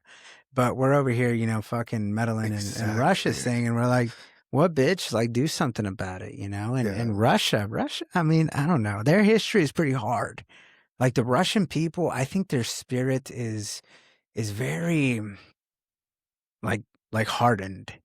You know, The Russians don't mess around, bro. Exactly. That's what I mean. Like their essence is of a very hard people, and I want to be able to respect that and respect that in a country. Like let them deal with their own thing. You know, Yeah. If they want to elect Putin, let Putin lead them. Let this strong man represent like whatever essence that they want to be represented. Right. I don't think like we should be, you know, fucking around over there. No, I don't think so either. Like give them that respect. I wish we would, but also with the expectation that, you know, give us our respect too, you know? That yeah, it's the whole thing is stupid, dude. And I just don't understand. I know there's a lot of laundry money and all that behind doors with all that with Ukraine, but it's the stupidest thing I think the US has done in a while. It's just looking for trouble, dude. Trouble that we don't need. I mean, that's how I feel about Israel too, though. Like, how can you distinguish between the two? Because Israel is more like, I don't know, dude. Israel is a little further away than Russia. So, dude, I don't know, man. I'm still, as like I told Mario, it's like I'm 100% on. We need to keep Israel in our back pocket, dude. Yeah, but 100%? Dude, I'm not 100. Even 90. No, bro. I think we need to keep them on our pocket. Okay, but why? Because of the control. To have some type of control in the Middle East. But we already exert a lot of control. We have a lot of bases outside. Like Israel's the only country in that area that doesn't allow us to have a U.S. military base there. Qatar allows us a military base. They do. Saudi Arabia allows us Egypt. Dude, Saudi Arabia is another one that... Saudi Arabia is on our team, man. What are you talking about? What do you mean Israel's our only ally? Saudi Arabia Those guys are corrupt, bro. They're our partners. And They are one of our number one allies. Yeah, I know, dude. I don't agree with that one. Yeah, well, I mean, they are, and that's Trump's thing. Yeah, I know. Yeah. I know, dude. I don't know. I never trusted those guys. I mean, they caused 9/11 officially. Exactly. Yeah. My point. Yeah. I think when the 9/11 happened, I think we should have bombed the shit out of Saudi Arabia, too. Mm-hmm. But we didn't. We went to Iraq for some reason. And then after Iraq, we went to Afghanistan for some reason. Why did we go there? I don't know. I'm starting to, people should make the argument as to why it is that we didn't attack those countries for Israel, because they were definitely in Israel's interest to be able to take out Saddam and take out the regime in Afghanistan like that. Like someone should answer for that. Someone should answer for Bibi Netanyahu from Israel coming to the U.S. and tell us, I guarantee if you topple Saddam, who is right now generating weapons of mass destruction, I guarantee democracy will spread across the area, and it will give like positive reverberations. I guarantee it. And Congress is over here like standing up, all of them like, yes, baby, yes, we love you. Even John, John Fetterman? No, I don't. If you ever hear about John Fetterman, he's a Democrat from I don't know, somewhere northeast. He always wears just like a hoodie and some shorts, like to Congress. Like he's just a really big guy. He's like what you would imagine some like iron worker, like really big guy with just a hoodie and shorts going to Congress and voting. Oh my God. Like that's his thing. And he's popular because he just looks like some whatever regular guy. And it doesn't matter what the event is. The president could get inaugurated, and that dude is not going to show up in a suit and tie. He's going to show up in his hoodie and shorts to go see the president of the United States be inaugurated. So, I mean, I guess you could see some kind of respect for that. Like, all right, you always wear that, whatever. But then when Bibi Netanyahu comes to visit, he gets all dressed up. He gets all dressed up, dog. Oh, that's his boy, bro. That's his boy, man. I mean, that's a lot of people's boy in Congress and the presidency and in the Senate. Wow. Dude, you know what you just, not to veer off that, but real quick. Yeah. You know what you just remind me of when you told me that, with the sweaty and shorts? We had Elon Musk come to our company. I think it was like 4 weeks ago. Yeah. Dude, it was like a big thing. Oh, this guy's coming. Dude, everything. Yeah. Well, that's where hardware, the autopilot chips made, huh? Yeah. Yeah. And so, dude, they had everything. They set up everything perfect for him. And then all our like CEOs, dude, they were all waiting for him in suits and dude, all dressed. Dude, it looked like, looked like a whole presidential thing. Yeah. He rolls up. I mean, because it is. Well, yeah. He's in money. Power. He's playing with power right now. And dude, he shows up and it looked like he had just woken up, like dressing like these slacky ass. The jeans. He probably did. He probably didn't sleep the night before. Dude, I was like, bro, that's what you call a G right there. Yeah. And dude, he walked through the whole area with all these guys in suit, and he's just, I don't know why, it just came to my mind when you said that. Yeah. It was awesome. It was good times. When Elon came, he had his kid on his shoulders, like just carrying around his kid on his shoulders as he was walking the production line. Oh man, that's awesome. Yeah. And his little dog, Marv the Martian or whatever. Following him around, yeah. Dude, you know what's funny? Mario invited us to your it was like a Halloween party thing at Tesla. Oh yeah. So we went there, and so Mario showed up. He was, I guess he was working or something with his radio and stuff. Yeah. And I kept on fucking with him. I was like, dude, give me that radio. I want to talk to Elon Musk. And I kept on trying to grab it from him. He's like, dude, he was so serious, dude. He's like, no, it's like, this is my job. And I was like, so messing with him, but it was a good time, though. It was awesome. I can imagine. I don't know if Ram is a supervisor, but if like Ram would hear some random guy start talking shit on the microphone. On the radio, like, who the fuck is Yeah, it was awesome, dude. I was just messing with him, and it was good times. Yeah, that's funny. But yeah, man, I don't know, man. The whole Israel, I don't know. We'll see, dude. We need to bridge the divide. I really want to figure out how we can bridge the divide between you and Mario. Dude, we need, you know what we need to do? We need to get like a 3-person. We got to get all, you, me, and Mario in here. And dude, it's going to go all crazy in here. Yeah. It'll be wild, bro. Really? Yeah, he gets real serious about it. Oh no, he gets real serious. But that's what I mean is like he might be like he gets real serious real quick. But I want to figure out a bridge to divide without like getting so serious about it. Like all right, like well, I mean we could be serious about it, but like it doesn't have to get emotional or anything. It's a good thing. Yeah. It's not a bad serious. It's a good serious. Yeah, I don't know, man. It's to me, honestly, man, I'm like I said, I believe we should have that there. But it's more so just for the stronghold, right? Like that's all I think, dude. Right. And honestly, but what did you say about the military bases outside of Israel and how Israel doesn't let us have a military because base? I think this is what I really think. I think we have Israel there to manipulate them in case of something went wrong. We could use them instead of saying, okay, the U.S. is going in there and doing all this. Right, but we could have the same relationship with Saudi Arabia or Egypt. Like we pay them enough money. Like here, I'll give you an example. Or Qatar, like Gaza, right? When Israel went and destroyed Gaza. Yeah, I think that was more of a U.S. thing. Yeah, like I fully, also blame our politicians for the tragedy that happened. And then how would it look like we would have said, okay, but I think it's because they're beholden to the interests of that country out there. Right. And that's why I blame our leaders for being cucked by a different country in order to perform a genocide. Like that's embarrassing to me. Yeah. Like how are we just gonna bend over and take it from this country? But as they're performing the ultimate evil, like that to me is embarrassing as fuck. But you see, that's where I think I don't know. I disagree. I think that evil is us. Mm-hmm. No. I think we have a lot of evil, but I think they also, hold a lot of influence in here, and they add to the evil here. I think, like I think honestly, like the U.S. was like, hey, look, dude, we need you to go bomb the shit out of Gaza and destroy it.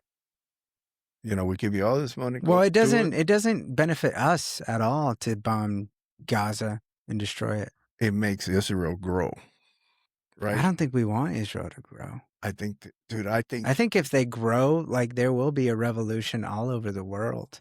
They're gonna grow, bro.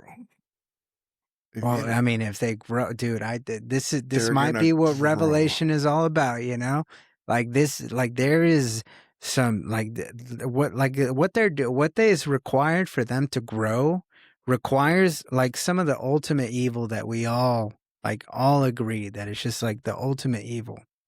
And if we all agree that it is the ultimate evil and we just let it happen to let this country, expand in the most like horrific way possible, then, there is something that is going to counteract that. And a lot of people are going to feel like this is good. We are fighting evil, literally fighting evil. Imagine you have the conviction of the feeling that I am fighting evil.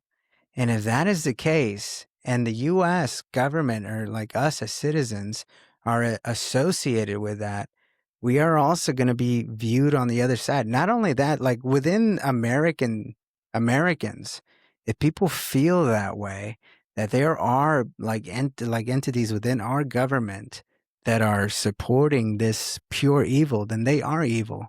And it will cause some kind of, I don't want to call it a rebellion, but it's not going to cause peace. But here's the thing, though. There's already that evil in there, right? Mm-hmm. Like going back to the pedophile stuff. Yeah. Has anybody rebelled? Which is associated with Israel. Well, yeah. True. But nobody's rebelled or like said, okay, we're going against our government. There's a bunch of pedophiles in our government. Yeah. Well, because there's a lot of people that still believe that this government within Israel, this entity, this AIPAC, this influence in the United States that to pressure our power structures to be pro-Israel, not just, and I'm just talking about government. I'm also talking about media. Right. Like CBS just got bought by Larry Ellison to be able to be more pro-Israel. Same thing with TikTok. TikTok was the ignition, was the explosion that happened with Gen Z that kind of seeped in the tragedy that was happening in Gaza, because that wasn't like publicized anywhere. No, It started with TikTok. Yeah. And that's when Gen Z started seeing the horrific like type shit. And that's when you start seeing the colleges start, protesting in this way, in this like provocative way, that it expanded onto other people, and then eventually it like those videos started getting shared everywhere, where you see these babies getting blown up and these people that are helping other people, eventually another bomb hits them, and like these people just walking through, and then a bomb hits both of them. It's like, dude, what the fuck is going on? Like, this is like it's a lot to take in at one time. And I think this, like, not just from like a spectator's perspective, like this is already like affecting people emotionally as a spectator. Imagine being closer to where the action is happening, closer to the people that are experiencing getting blown up. Now, that is not to excuse all the bullshit that happened like in Israel by Hamas. Right. Like, these people also inflicted a lot of harm and evil into the world that also is not fucking chill. Right. So, like, if the U.S. is going to exert some kind of like influence and be like whatever the moral high ground is, it's going to inflict its influence inside of Hamas. Because if you believe that the U.S. has a lot of influence inside Israel, then all right, flex that influence and figure out how to flex that influence inside of Hamas to force these people to, like, all right, these governments, figure your shit out. Fuck you. You kill somebody, we'll fuck you for that. Vice versa. Figure it out. But we can't do that because we are, like I said earlier, cucked by Israel. But here's the thing, dude. This is going back to the Bush days, right? Mm-hmm. You get rid of Iraq. You destroy Iraq. You have Israel here. You destroy Iraq because Iraq could possibly, harm Israel, whatever. It's a country that was against Israel pretty much. Then you get rid of Afghanistan too. You go in there and destroy Afghanistan because that's all we did. Destroy both of them and left them there, and it's a disaster there. Mm-hmm. Because they were against Israel. Right. Yeah. But the thing is, they were also against Iran. Yes, but here's the problem now. Now you have the only place you have left there that's really a big threat is what, Iran to Israel? Yeah, to Israel. Israel. Like, none of these countries were a threat to us. I mean, Iraq and Afghanistan were a threat to Israel. Right. But here's the picture. So if you want to help this country grow. Oh, Israel grow. Yeah. Right. And you have all these roadblocks. Then you create path. You create a path for them. And that's what's going on. That's what I think is going on. I might be freaking but you're thinking that it's in the U.S. government's interest, yes, for U.S. citizens, that we ensure we create this path for Israel to grow. Dude, at the end of the day, I don't think the U.S. really sees it as, it's for the American people that much. I see it more as they are looking at it as, we need a stronghold of military in there. Uh-huh. So we could be the baddest. Dude, if you... Right. But should we support those people in the U.S. government that think this? No, we don't. But it's happening. That's the problem. Yeah, but it is happening, right? So it is right that people are calling this out. No, yes, 100%. We are being cucked by Israel. Yes, I'm not agreeing that. I'm not disagreeing that. I'm 100%. Yeah, we should definitely say, hey, this is totally wrong. The killing of all these innocent people, that's wrong. But it's going to happen. That's what I think is happening. I think they're making... But we're assisting it. We are. Yeah. So we should call it out. And we're going to call it out. Yeah. And I think that we are calling it out to the point where there's politicians that are like, all right, I'm not going to accept money from AIPAC, and I'm not going to start voting for like more military aid to Israel. And I think that goes apart to this whole movement from both the left and the right. The only way you're going to fix that is to put term limits on Congress. But that's a whole separate issue, though. No, you have Congress people that have been there forever, and you're not going to change their way of thinking. No, that. I completely agree. A lot of them support that. Mm-hmm. and they want to see a bigger picture. And the bigger picture is going to be eventually get rid of Iran. But this is why people are getting so radicalized, is that we're like we're done with these old fucks, like trying to We are. dictate how. We're trying. No, to. but not just done. Like these people are like going back to Mario. Like Yeah. his generation is emotional about it, to where these old fucks think they could tell us what the fuck to do, and that's not the case. But the thing is that I also hold hope that Gen Z has these people that are rising up to the moment. People like James Fishback. I know this is like people like Marjorie Taylor Greene, people like Thomas Massey, people like Dave Smith, people like Glenn Greenwald, people like Tucker Carlson, Megyn Kelly. Like these people, like all have a part to play into molding Gen Z to be able to, use their force for good, because it is a great force. Like these Right. people have a real grievance to try to exact. And I think these people are doing like they're trying to. And I think Charlie Kirk had a huge role to play with it. Like Charlie Kirk was kind of the glue that kept like the whole pro-Israel and like anti-Israel thing together. He was keeping that whole Right. thing together, and then he got shot. Yeah. Yeah. And that in itself, that event in itself caused reverberations. Him getting shot is kind of the result of like this podcast. This podcast exists because Charlie Kirk got shot, and it affected me, like in an emotional No, yeah. way. No, definitely it should, because they're just getting rid of the roadblocks. That's all they're doing. Mm-hmm. And I, dude, I 100% agree. We have these people that are molding our new generation. Oh, and Nick Fuentes. Sorry, I didn't mean to keep Nick Dude, Fuentes. Nick Fuentes. Yeah, I was Nick going to ask Fuentes you also something. has I'll a ask you huge something part. later about Nick And Fuentes. Candace Owens. Oh, yeah. Shout out Candace, yeah. Because I never watched Nick Fuentes that much. Mm-hmm. And I don't know why. Last night I was at work and it was kind of a little slow. So I was like, let me throw on some Nick Fuentes real quick. And I was going to ask that kid that he has there that talks? I don't Nick know Fuentes? I think it's Nick Fuentes. Like he'll be talking. I think it's Nick, dude. And then he puts a video of this young guy that talks about politics too. Is it, or not? Maybe it isn't Nick Fuentes. Yeah, I don't think it's Nick Fuentes. Because Nick is usually just alone. He never. Dude, so who is it? It's another big guy.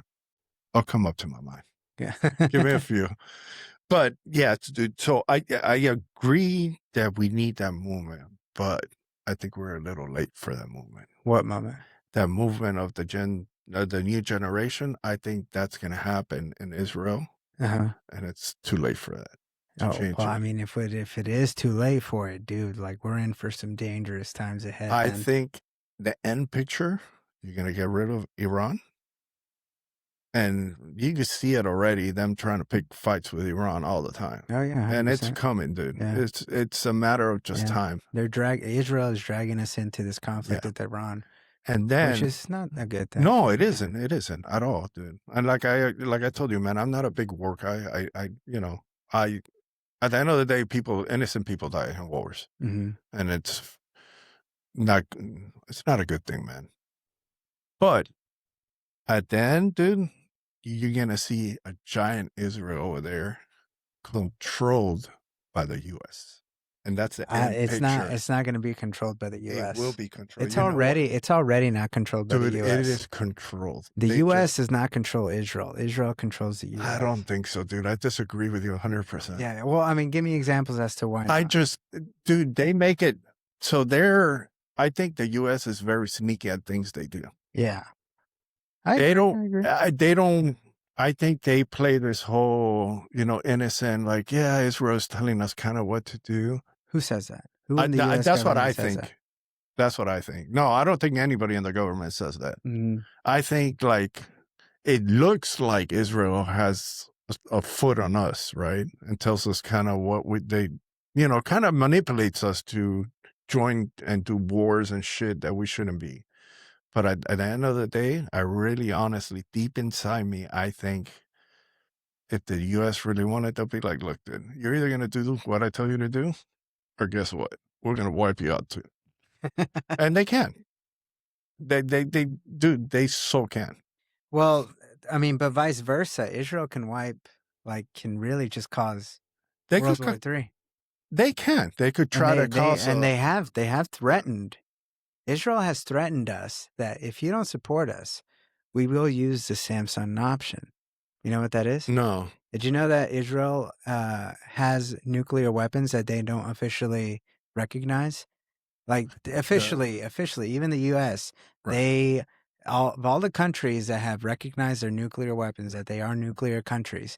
Israel is the only one who hasn't recognized that they have nuclear weapons, but they do. No, they do. I They know. Yeah. definitely do. Yeah, exactly. And they have like threatened us, our politicians. That Israel's politicians has threatened our politicians that if you don't support us, we will use a nuke and we But will cause World War III. but And here's the fuck you. thing. Where did they get those nuclear weapons? They stole them from us It's from us. and they killed JFK for them. You think so? Yeah, Interesting. yeah.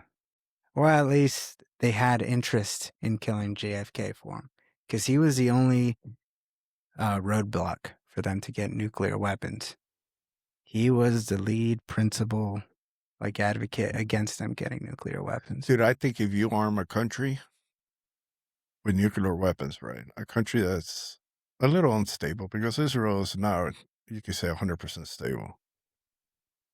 You have the perfect storm or the perfect puzzle to be able to rattle that country on your benefit to control every other huge country like Russia and China. Like, and meaning, So Israel gets nuclear weapons, and since Israel has nuclear weapons, you can rattle the rest of the surrounding like they countries. were saying, like you were saying, yeah, they said that they were using nuclear weapons. How do you know the U.S. doesn't want a big war like that?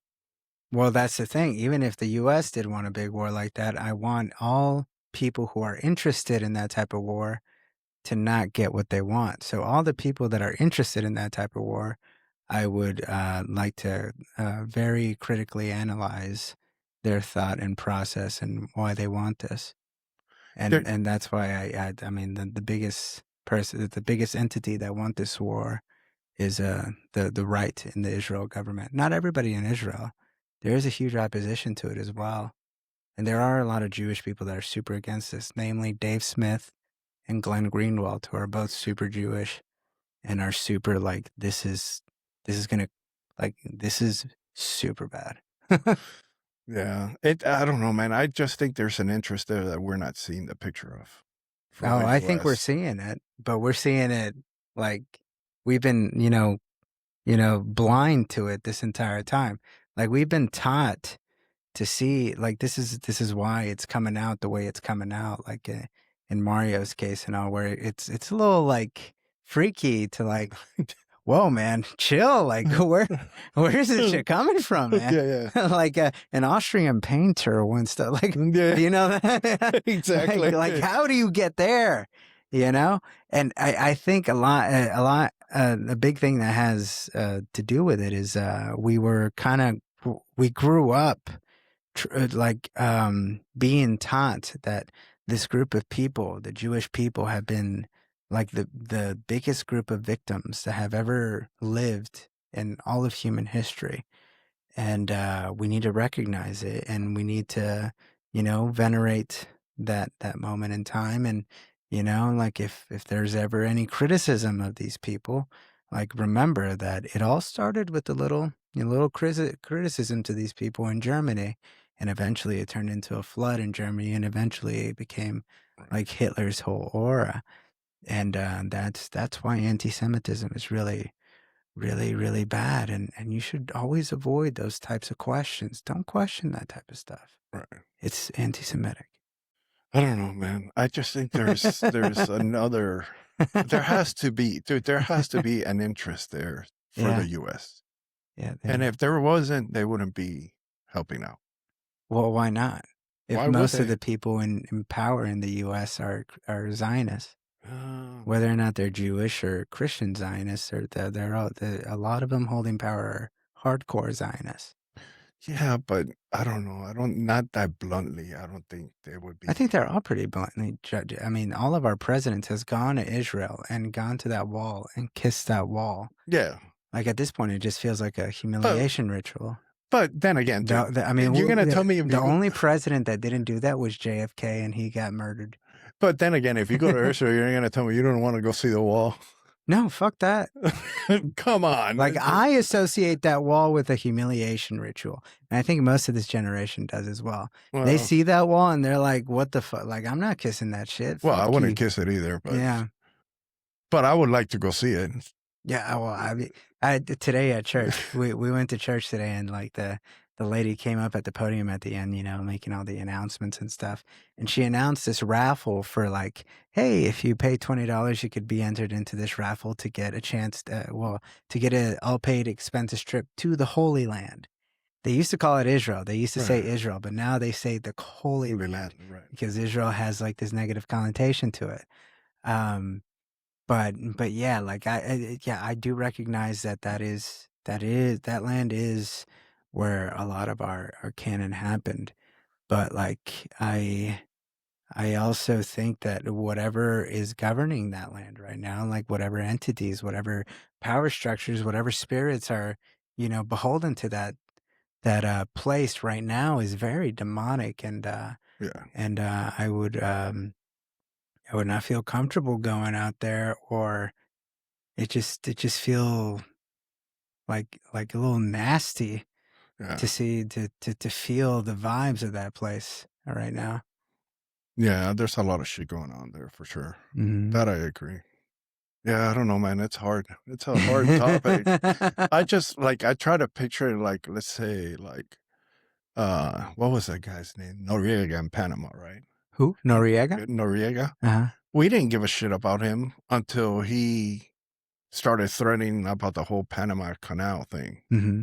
And then it was a problem. Yeah. So that's why I try to like see back in history and say, dude, But the Panama Canal is a very obvious like interest to the US. oh, of course. Like that's such a obvious, like, yeah, fuck yeah. Like what do we need to do? Right. Like, yeah, this shit is ours.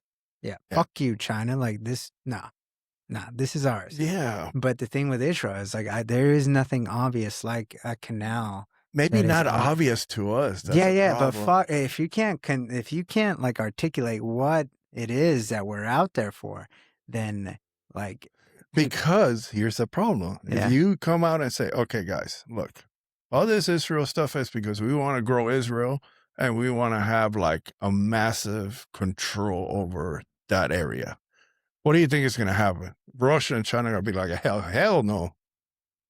But if you make it seem like a war just going on there, a little bit here and a little bit there, it doesn't seem that obvious. Mm-hmm. I don't know. That's what I think. I don't know. Maybe I'm like, dude, trust me. I don't take me 100% on this. Yeah. I might be totally off here. No, I mean, because it seems logical, right? Like what you're saying seems logical, but then you get to the nitty gritty of it. Okay, we expand Israel, so we hold this stronghold there as a hedge against Russia and China, but in the process of making greater Israel, we have pissed off the largest religion in the whole world, Yeah. where they hold a good amount of citizenship here in the U.S. Like it's if we're thinking like my biggest issue is that Americans and the United States and Americans, we don't feel like Americans. We don't feel like we're on the same team. Like we have other allegiances. Like Right. there are other priorities in our life than it is to keep this country as like one thing, to keep Yeah. this unity. No, that is. And It is true. that is my like north star to figure out how we can unionize. And if we piss off the largest religion in the world that has a significant population here in the U.S., like I don't see how that's beneficial to us. I can see like all types of reasons as why that is super negative, but I don't see how that's beneficial to us, who has a large population in our country, whereas the Zionists, the Christian Zionists, the Jewish Zionists, they don't hold a huge population. They hold a huge population within our power structures. They don't hold a huge population within the people, but if you look at power, they are very well overrepresented. But who voted them in? We did. Yeah. We did through propaganda.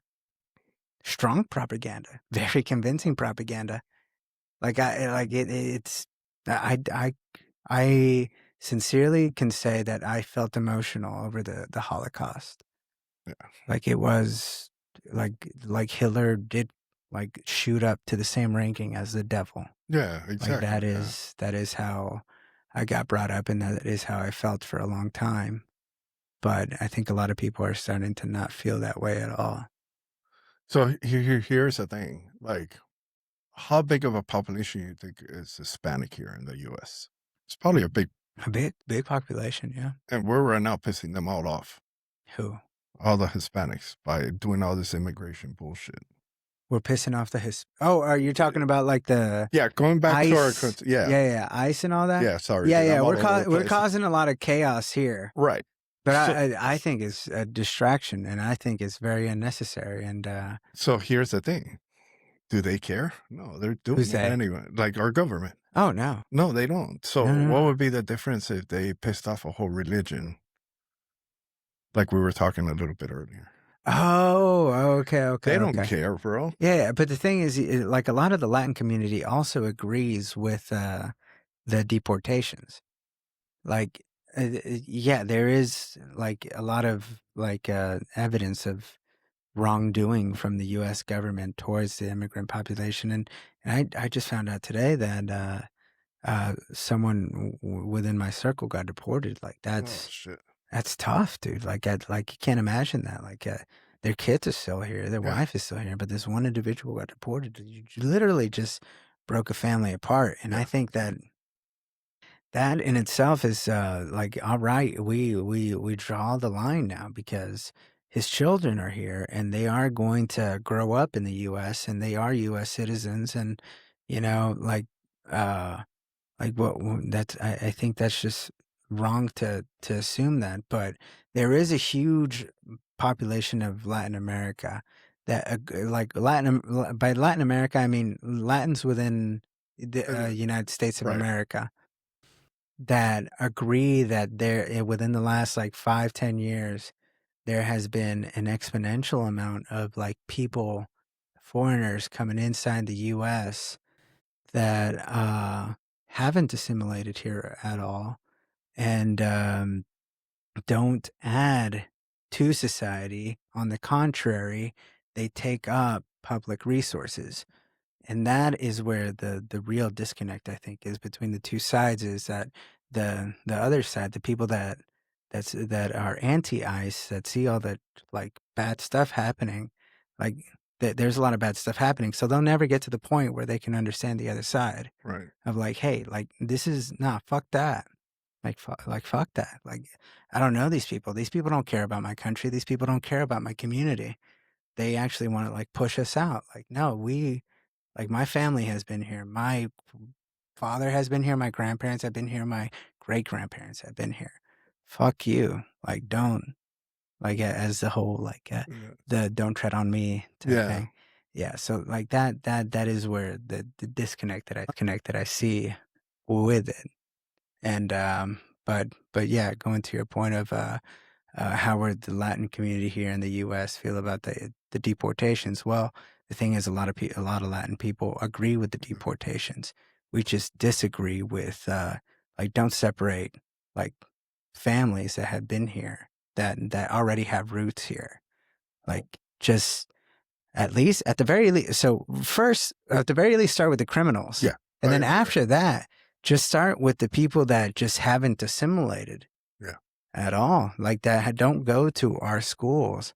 They go to their own like like whatever it is. I do. Whatever I wish we would do, like what they do with it with their like community and stuff. They do their own little community stuff. Whatever they Right. do with that, like I wish that that's what we would do. But like if they're not assimilating to what our culture is, to if they don't get to the place where they can feel like, yeah, I am an American and I will defend this country because I love this place. I love the people that live around me, and I like we do have a culture here that's worth salvaging. Right. Yeah. Yeah. The whole thing is messed up, dude. I think they've just gotten off the rails with it. Mm-hmm. I think like you were saying, man, I agree. Get rid of criminals and get rid of people that don't progress, right? That are just like a sponge absorbing. Mm-hmm.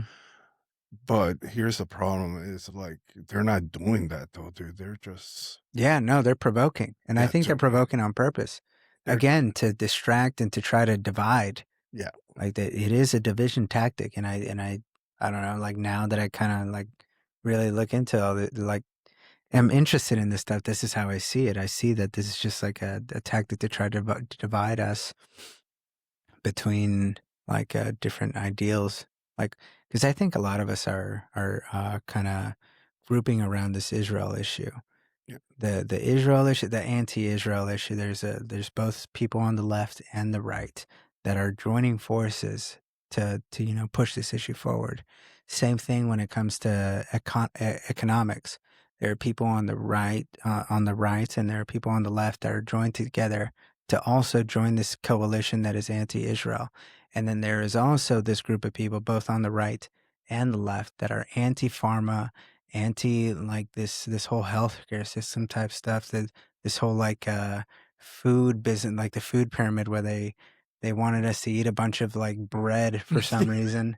yeah. And That these was people that insane. wanted to stick our newborns with 72 vaccines, like that coalition is coming into that same coalition. And I think this new coalition is what I'm excited about, and what I hope to help like mold in my own little way through the people that I know. Yeah, educate Um, people.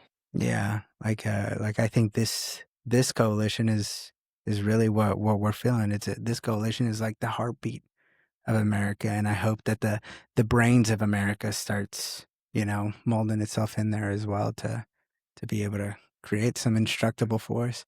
Yeah, it's interesting, man. It's an interesting time for sure, man. Hmm. I think we're gonna see a lot of different things in the next 5 years change.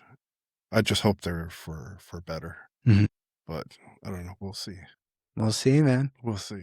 We'll We see. definitely, like I'd say, man, we definitely need a change. That's for sure. Hmm. So I'm always 100% for change. I just hope that it's Unless it turns anti-Semitic. yeah, dude, then it's crazy, bro. Then yeah, you're basically enforcing people. Yeah, it's wild, man. It is wild. It is wild going into that subject because it's a scary subject, dude. Dude, it is. It's scary as fuck to start to go into that subject, especially if you're open to it.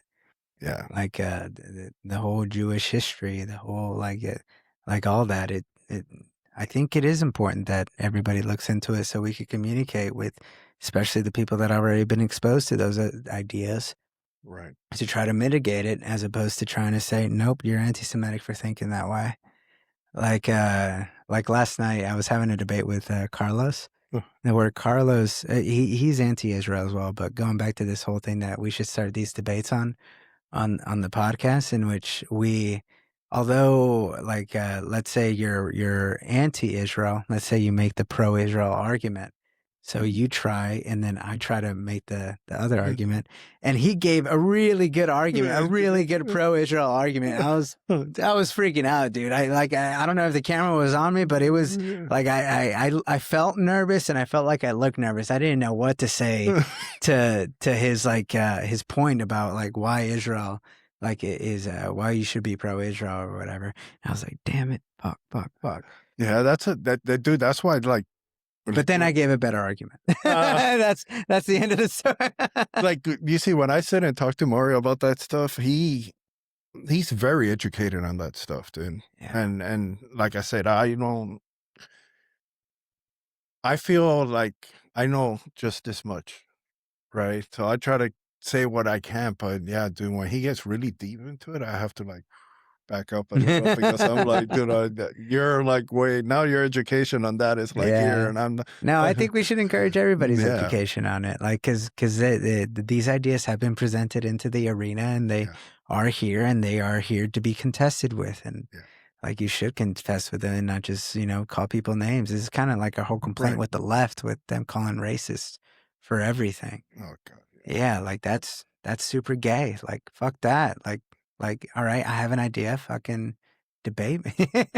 It's just sensitive, dude. We got too many sensitive people nowadays. Hmm. It's it's crazy. Yeah. That's a whole different subject that is like drives me up the walls. Yeah. But I mean, I guess these people that call us anti-Semitic, they're also very sensitive. Yeah, that's true. Yeah. That is true. The only one they're pointing, that's it. It's wild, man. Yeah. But all right, man. What's one thing that we didn't talk about that you feel like should be talked about more often? Man, dude, we didn't touch much on abortion though. Oh, we didn't touch much on abortion. Let's talk about it. Dude, abortion. Yeah, that's another good one. Yeah. Oh yeah, it's a really good one. Dude, let's touch up on abortion. Yeah. Get going. Yeah. So here's my thing. I'm more pro on it than against abortion. I shouldn't say that. No. Let me go back. Let's rewind here. I meant it differently.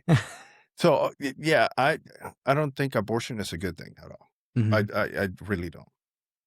But my problem here is a lot of people say, hey, abortion is bad. We should ban abortion. But then again, we're imposing on people's rights.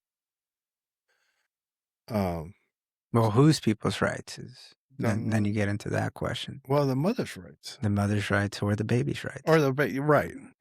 I'm gonna try to keep it as No, I mean, away don't. as No, religion. but this is not even religion. Like, I don't think this is a religious thing. I think it's just like a factual thing. And I think that's where, like, it gets murky for a lot of people. My problem is when people use abortion for like it's just an okay thing to do as a birth control method. Mm. I think that's when it's really bad, dude. I don't think I think that should be controlled. I don't think that a lady should be able to go in every couple months and say, I need an abortion.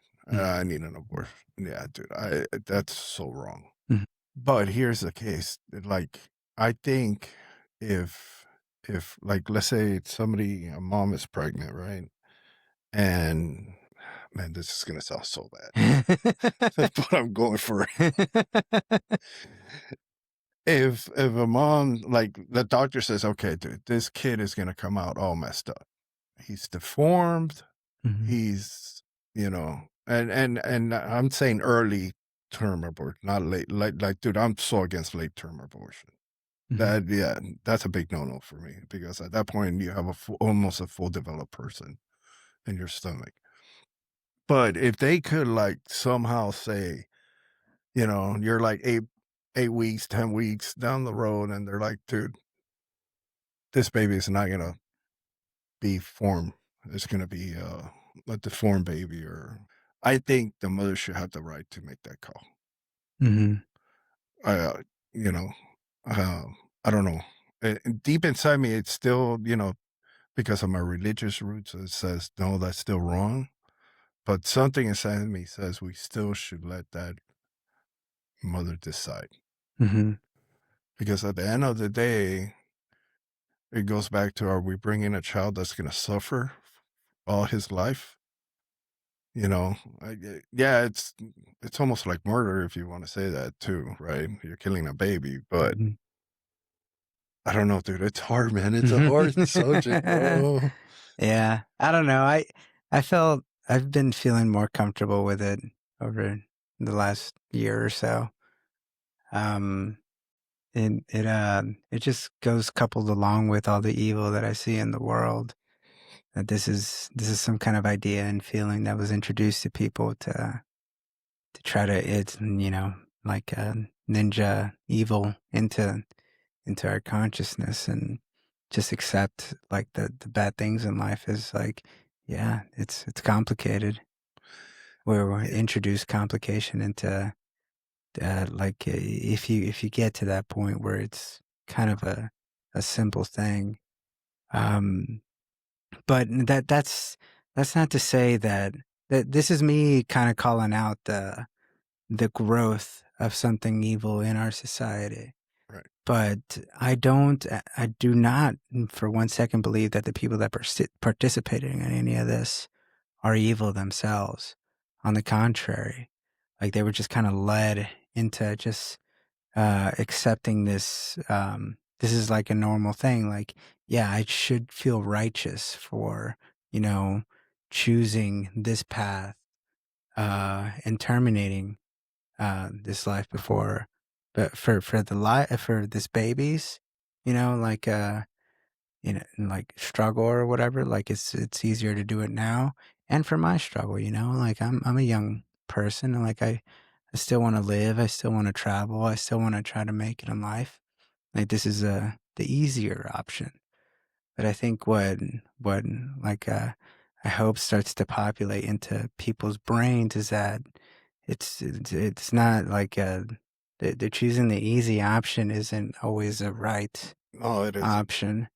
And and I think people should contest with it before they end up doing it. Like the people that do end up doing it, and because there are a lot of people, a lot of women that go through the experience of doing an abortion, and I mean they do feel some type of way about it, and they're like profound, like a profound type of way about it, and you're taught to ignore that feeling.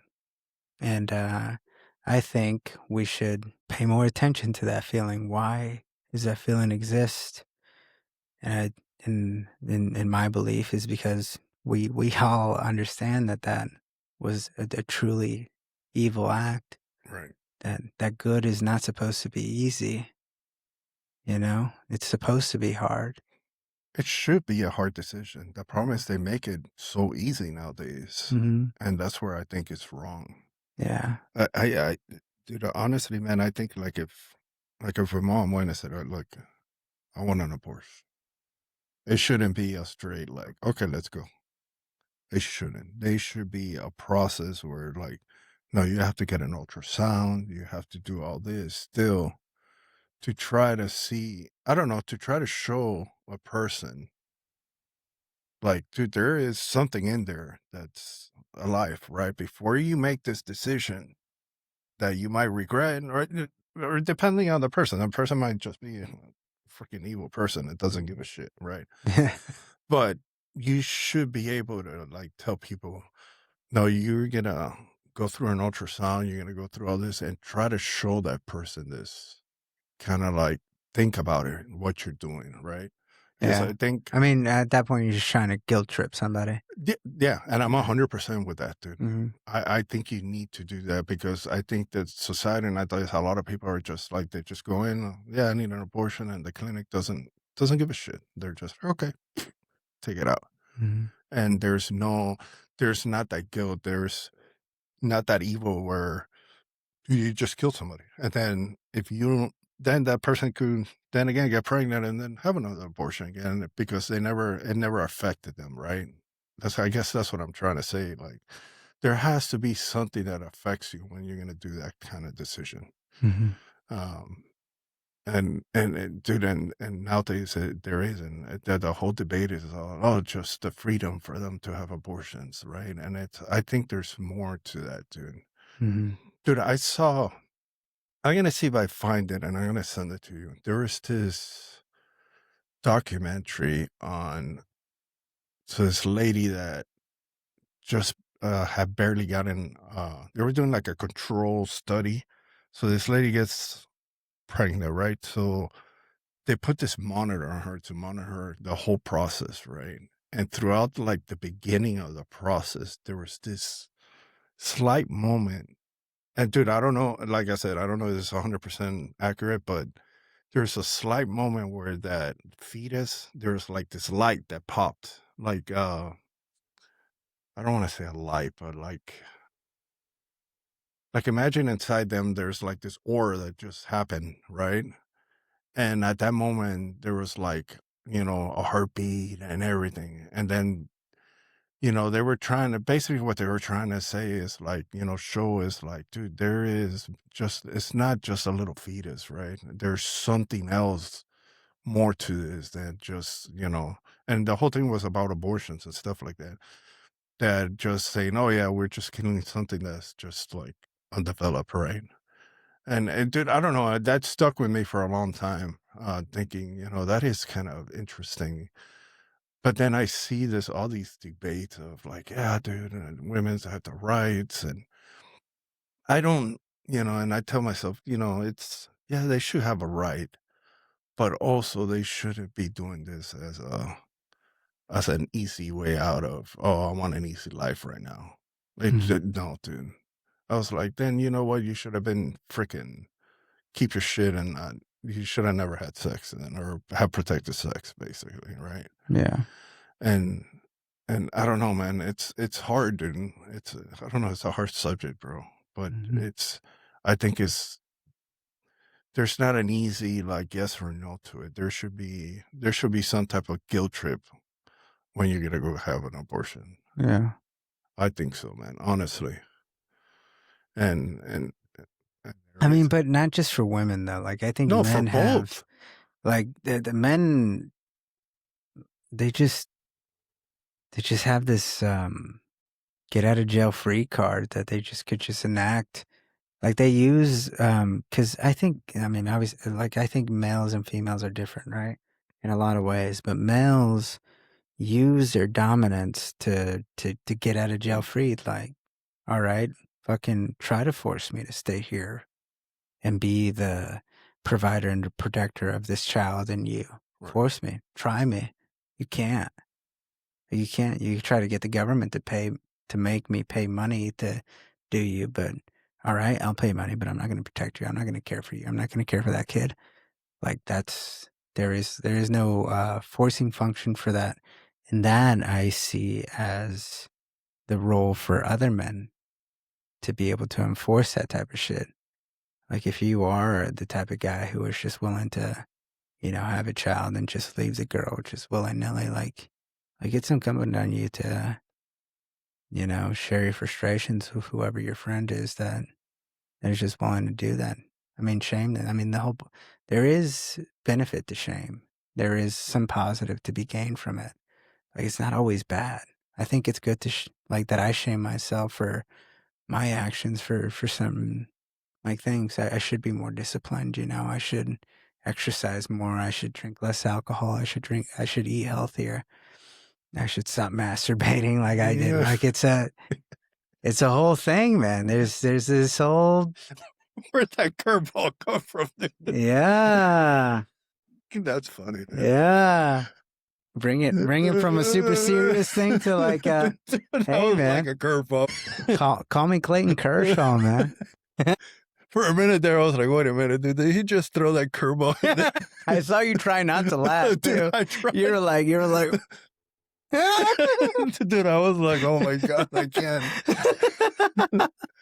But it is, dude, Yeah. I know what you're saying though, Yeah. man. It's like the same thing as, when people get shamed for being fat. Dude, honestly, I really wish more of my friends would shame me for being fat. I think honestly it's a good thing for people. Yeah. Not to the extreme where you're like breaking somebody down, but once in a while you got to tell that person, hey, bro, you're a little fat, dude. You need to go to the gym, bro. Yeah. And I think it's good that stuff like that. And that's the same thing I think when it comes to abortion and stuff. There is no shame on it, dude. They just go and like you said, it's not. And the guys, dude, look, bro. And dude, I'm just gonna put my foot out there and say this. Any person, any man that has a kid and doesn't support their kid is a piece of shit. It's just a piece of shit. And you see that a lot. You see, guys get women pregnant, like you were saying, and then they're like, fuck this, go do my own shit and I'll just pay child support. To me, you're a piece of shit. Yeah. First of all, dude, bro, yeah, when it comes to shit like that, I'm like, I don't tolerate that shit. There's no excuse for that, bro. There's no excuse to make a kid suffer because now the mom could raise them real good, but you need both parents always in the picture. And there's ways, if they don't get along, but still make it work where both of you guys are in the picture somehow. Yeah. Imagine how important you were in Mario's life. Dude, I know. Dude, in Mario's development, man. Mario is a homeowner now, man. Dude, can you believe that? You know what, man? Mario has made it, man. I'm going to say this, man. And he's on a great trajectory. Dude, I'm going to say this, and it ABL for a long time, dude. For a while there, I had my doubts on Mario. Yeah. I did. Yeah. And that's why I would try to push him harder and harder. And I kind of regret it in certain ways, right? Mm-hmm. I should have never been harsh. I was harsh on him a couple times, but now I see him, man, and I'm so proud of him, dude. And it's, to see him where where he came from, all the way to where he's at right now, dude. That's the only thing I could wish for, bro. And dude, it's so amazing. I Yeah. don't want to get too sentimental here, but yeah, it's dude, he's awesome, bro. It's Yeah. awesome. And like I still tell him, man, all the time. I said, like, and don't stop here, bro. Mm-hmm. Keep pushing yourself, because it's real easy to get comfortable too and say, Yeah. okay, that's it. I said, no, keep pushing yourself, dude. Keep pushing it until, the world is yours, bro. You do whatever you want. It's just, you got to go out there and grab it. Mm-hmm. So I keep telling him that, and I know he will. I know. Yeah, dude, it's amazing. He's strong-willed. I mean, there is something in him. Bro, that kid. So I'll tell you a story here. He wanted to buy, we had an STI, the car he drives now, Mm-hmm. that little white car. He had bought he had a Corolla, right? So at the time I had sold my truck, bought my wife a vehicle, and I was about to get my car. And I was going to trade in. I was using the white car that he was driving. And he's like, dude, I want that white car. And I was like, bro, I was like, I need the money because I needed, to give it. If I didn't need the money, I would have gave it to him. Yeah. But I was like, no, I need this certain amount of money, right? And he's like, dude, give me a month and a half. And I was like, you're not going to do that much money in a month and a half. He's like, I'll work OT nonstop. And I was like, all right, go for it. Try it. Shit. Bro, that kid worked. Like, I think he worked like 20 days straight or some crazy shit like that. And then I'll have like a day off or something like that, and then go back and do. And he made it, bro. He came and said, here you go. Here's the money. And I was like, holy crap, dude. I was like, bro, this is badass. It's like, I know for him, it was just, it's a challenge to do it. But dude, to do something like that to me, that's dedication, bro. And that's kind of like what I tell him, man. You gotta put that dedication always towards your work, improve yourself at work. Don't get comfortable at work. The only way you progress at work, and I'm a true believer of this, is being uncomfortable.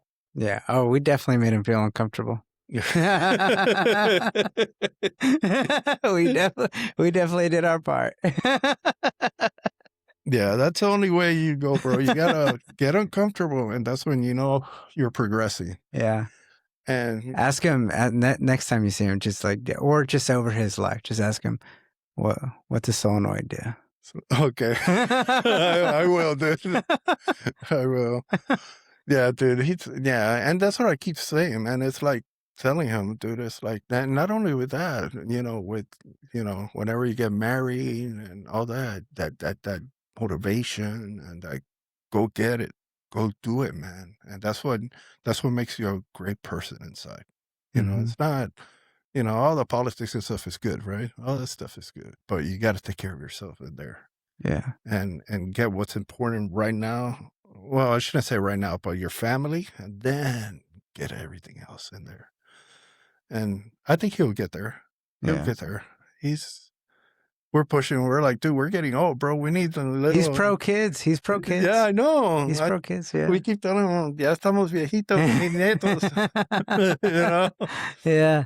But yeah, man, he's awesome, dude. He's making me so proud. Yeah, he's a unique personality. He does. Here's what's weird, man. When he's around us, he's like in the house. Oh, dude, it's all on like politics. We're all it's like a happy house, everybody's like arguing about all kinds of dumb stuff and having a good time, right? And then when we go out, sometimes he's like my daughter, he kind of like slows down, and he's real, he's always like worried about, I don't know if it is or not, but to me, it seems like he's always worried about what people are going to see, or, he's very, but then it's like, Like, I'll give you an example. My daughter is like that. And then one day my daughter asked me to go to a concert, right? With a friend. And we were like, To go to you go to a concert no, with her and her friend? her and her friend. Oh, okay. And then I was like, my daughter's what, 16 at the time. And I was like, I don't know if I want you in a concert in middle downtown. I was like, whatever, we'll let you go. And dude, I saw videos. She showed me videos later of the concert, and it was like a totally different person. And I could see Mario being like that. Like when he's around us, they're very like, tranquilo and stuff. And then when he's out with his friends and stuff like that, he's a different person. Oh yeah, 100%. Did you hear about the fight? No. Tell me, bro. Tell me. Oh man. Oh, I feel like, damn. That's it. I know something, Mario. I feel like I'm talking about Fight Club. Yeah, no, never mind. I think you should ask him about it. All right. I think you should ask him about it. But yeah, Okay, ask him about Fight Club. I don't know. I'm happy with it. I think it's a good place to put your energy into. Because it's a close friend. Like they're all close friends. So you mean like boxing each other? Mm-hmm. Well, I mean something like that. Yeah. Okay. Yeah. I think it was a good positive thing for them, and yeah. I think it was a positive thing. I hope that we continue on this like tradition. Let me ask you this. Yeah. Could he box? Could he fight? I'll let him talk to you. I'll let him talk to you. Okay. Dude, the reason why I'm just wondering. I don't know. I'm just asking because I had lots of fights when I was a kid. Lots of fights. And I always picture Mario. I was like he's always quiet. Like I was saying and stuff. I don't see him like a person, but he's a strong kid, dude. I know. He's a big boy. Bro, he's strong. He's a big boy. He's like, dude, every time we moved and stuff like that, dude, he will pick up shit. And I'm like, dude, he's strong. But yeah, I don't picture Mario like that. Like a fighter. Yeah. I don't know. I'll ask him. Yeah, ask him. It'll be a good conversation. Yeah. I'm sure he'd be excited to tell you about it too. Yeah. That'd be cool. Yeah. No, it is a cool development. Like I got into jiu-jitsu at some point because of various different influences, like Rogan, the MMA culture that's been popping up lately, and a friend of mine, his name is Ram. He talked about how he, like, when he freshly moved into Austin, he got into a jiu-jitsu class, and not just class. It's a culture. It's a culture. It's a thing. Yeah. So you go to this thing and you better yourself, everything. But the thing with jiu-jitsu is that you're allowed to, like, when you spar boxing, like, you have to watch yourself. Like, you don't want to hurt the person, right? But when you're sparring in jiu-jitsu, it's called rolling. And whenever you roll, you yourself have the gauge. You're in control of your gauge, and they're in control of their gauge. And if you only want to go like 20% to, like practice a skill, like really get good at it, and the other person, like the culture is that they will also go 20%. They want you to get better. They'll challenge it. Maybe they'll go 30% while you go 20%. But they will. They want you to get better. It is a self-propelling type of environment. And what I'm excited about is because I did enjoy jiu-jitsu. I don't go like I don't like practice anymore. But like at the time when I did, I did feel a sense of like this is awesome. Not just for like my strength, my cardio, like my overall health, but like just for my mentality, just to know that I can go 100%. Because that's the other thing. If you want to go 100% with another man, then you guys can go 100% and figure out who's gonna make someone tap. Because that's the point. You gotta get the other person to say, "Hey, man, you're better than me." Right. I will acknowledge that. I tap out. I give up. You're better than me. Right. And that in itself is already like a big thing to give up to someone else, let alone another man. Let alone another man that you like, maybe you didn't respect. Right, exactly. You pipsqueak over here. Because you could be a heavier person and a lighter person and start rolling, and the lighter person would just drag you like a rad dog. like a rag doll. Yeah. Like it's impressive, and it's a whole like language that you go through.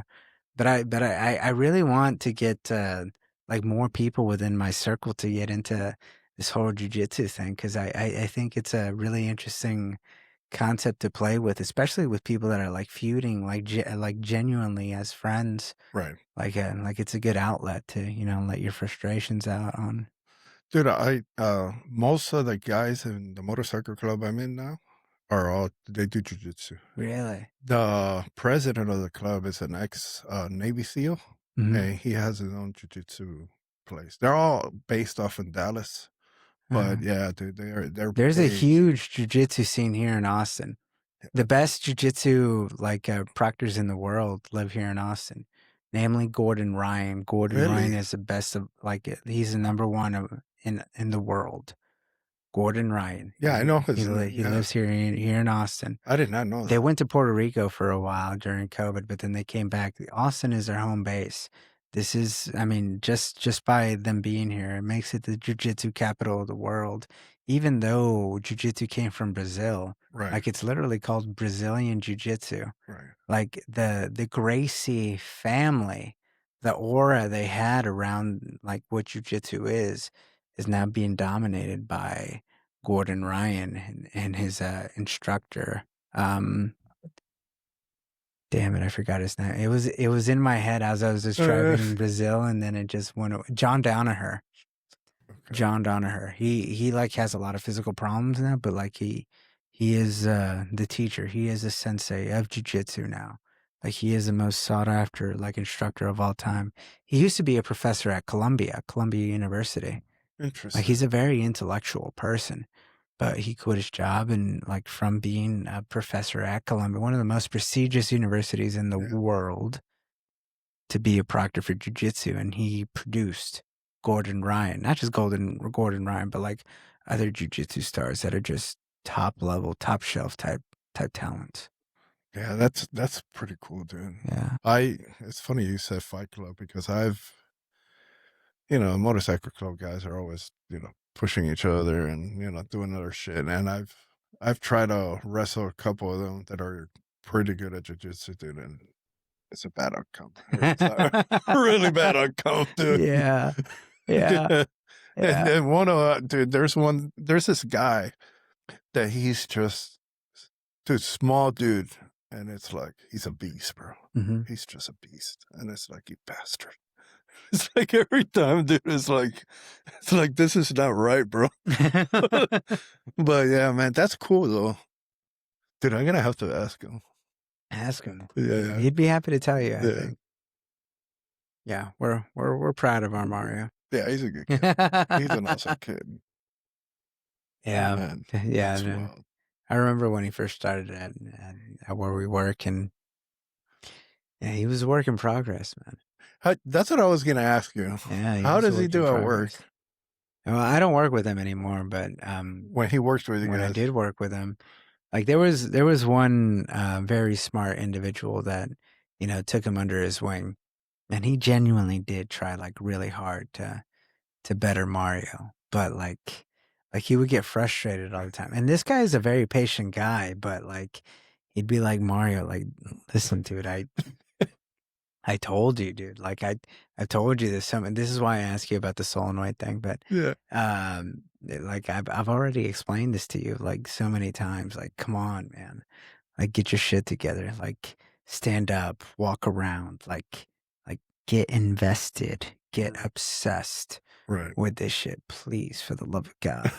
And it wasn't working. So I would hear him complain to me all the time, and I'd be like, let me talk to him. Let me work with him. Let me like like I'm interested. I really want because I was in the phase of my ascent, because I wasn't like a badass, but I was on the up and up, right? Like I felt myself. I was like, all right, I'm starting to understand this stuff. And I saw Mario as like another me, like I didn't know like dick about shit. Like I was genuinely retarded. And but I had help, and because of that help, not just from people that are smarter than me, but people that were willing to, like cover for me and help me in my ascent. Like, PMs, like Right. preventative maintenance, Right. like it's tedious, it's time consuming. Right. But like on my ascent, I had people that were willing to do PMs and, handle our workload while I spent that time studying and practicing and trying to really like dig deeper into the everything that's around us.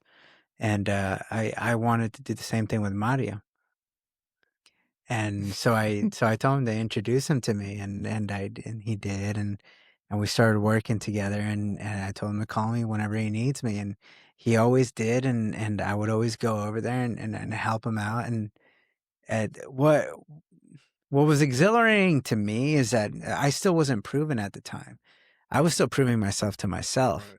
So anytime Mario would call, I always felt like this is my little brother calling. Like there's no Right. way I'm not gonna figure this shit out. It doesn't matter what it is. I swear to God, like I'm gonna figure this shit out. Right.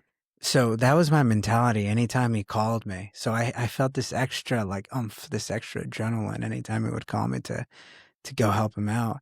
And I got there, and I was always so hard on him. I really was. I really was.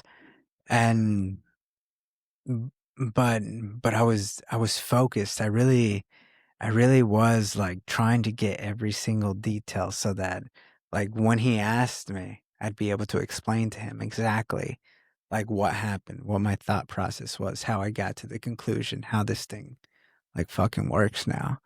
And and that was our relationship for a long time.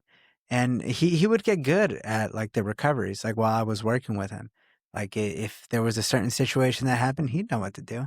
Like he'd know just because like he's experienced it before. Right. So he would gain experience. But where he was lacking at the time, at least when he was working with me, was trying to grasp the fundamental like things about everything, to where he learned how, like I was teaching him how to cook. I didn't want him to learn some recipes. I needed him to learn how to cook, learn how to be an artist with this stuff, put things together, and get to the outcome.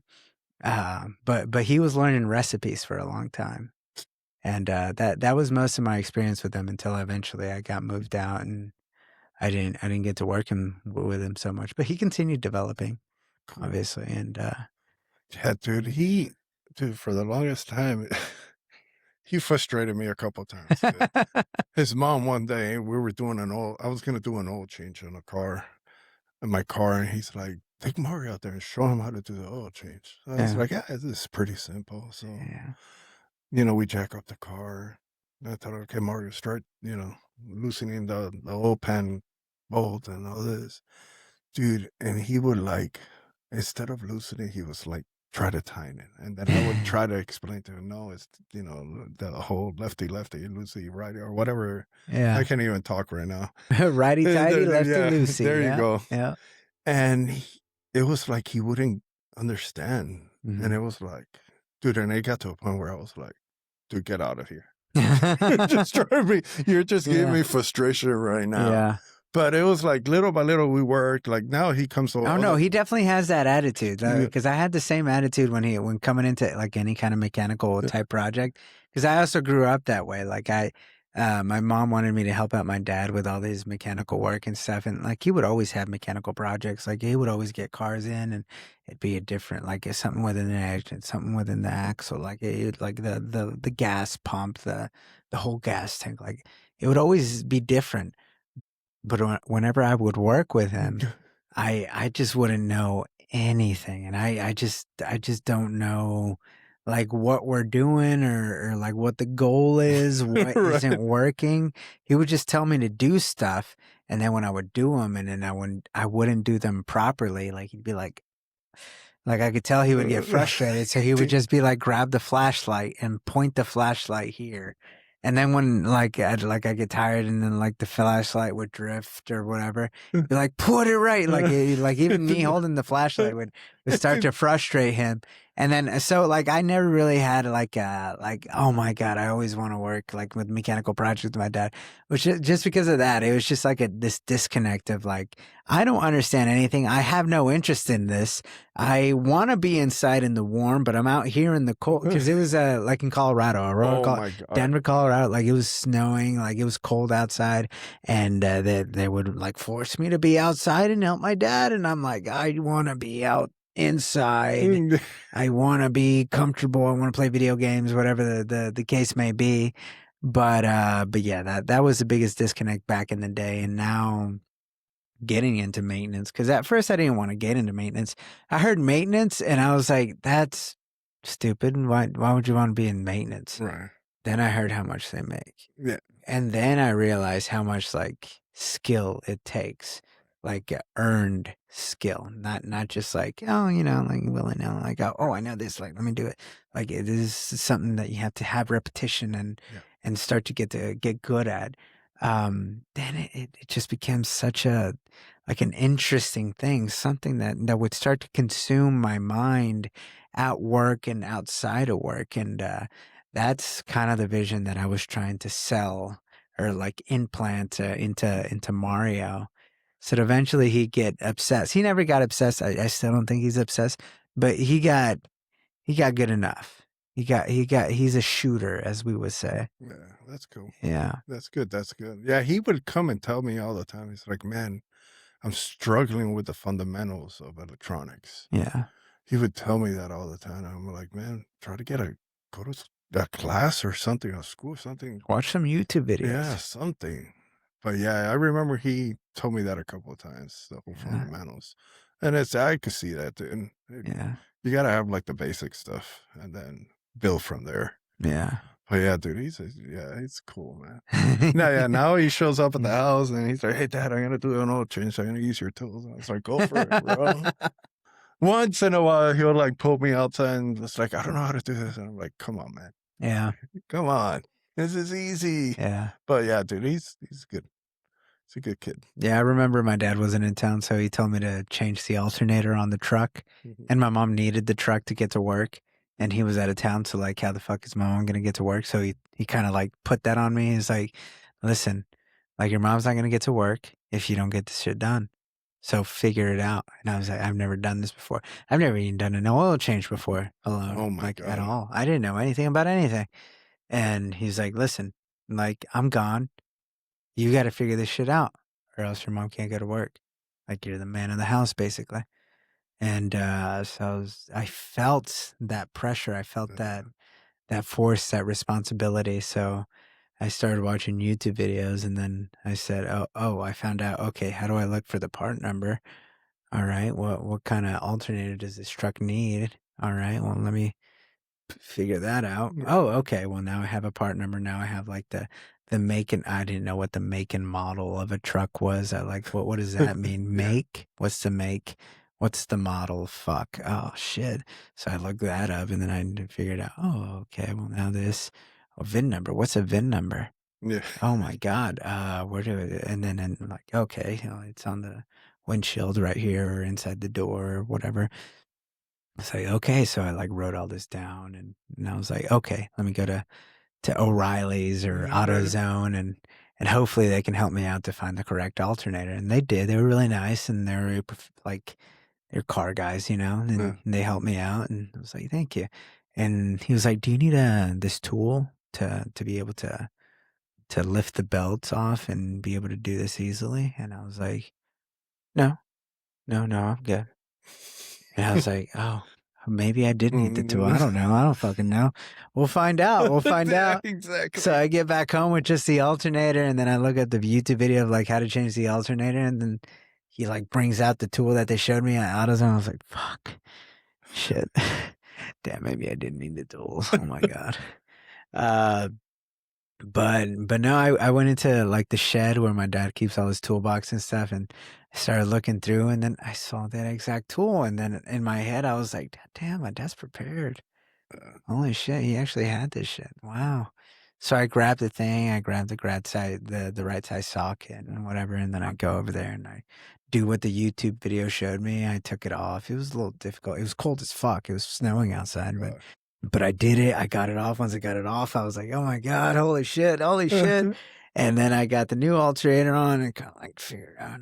And then it finally slipped on. I was like, yes, I fucking do it. All right, put the nut on. All right, put the belt back on. All right, cool.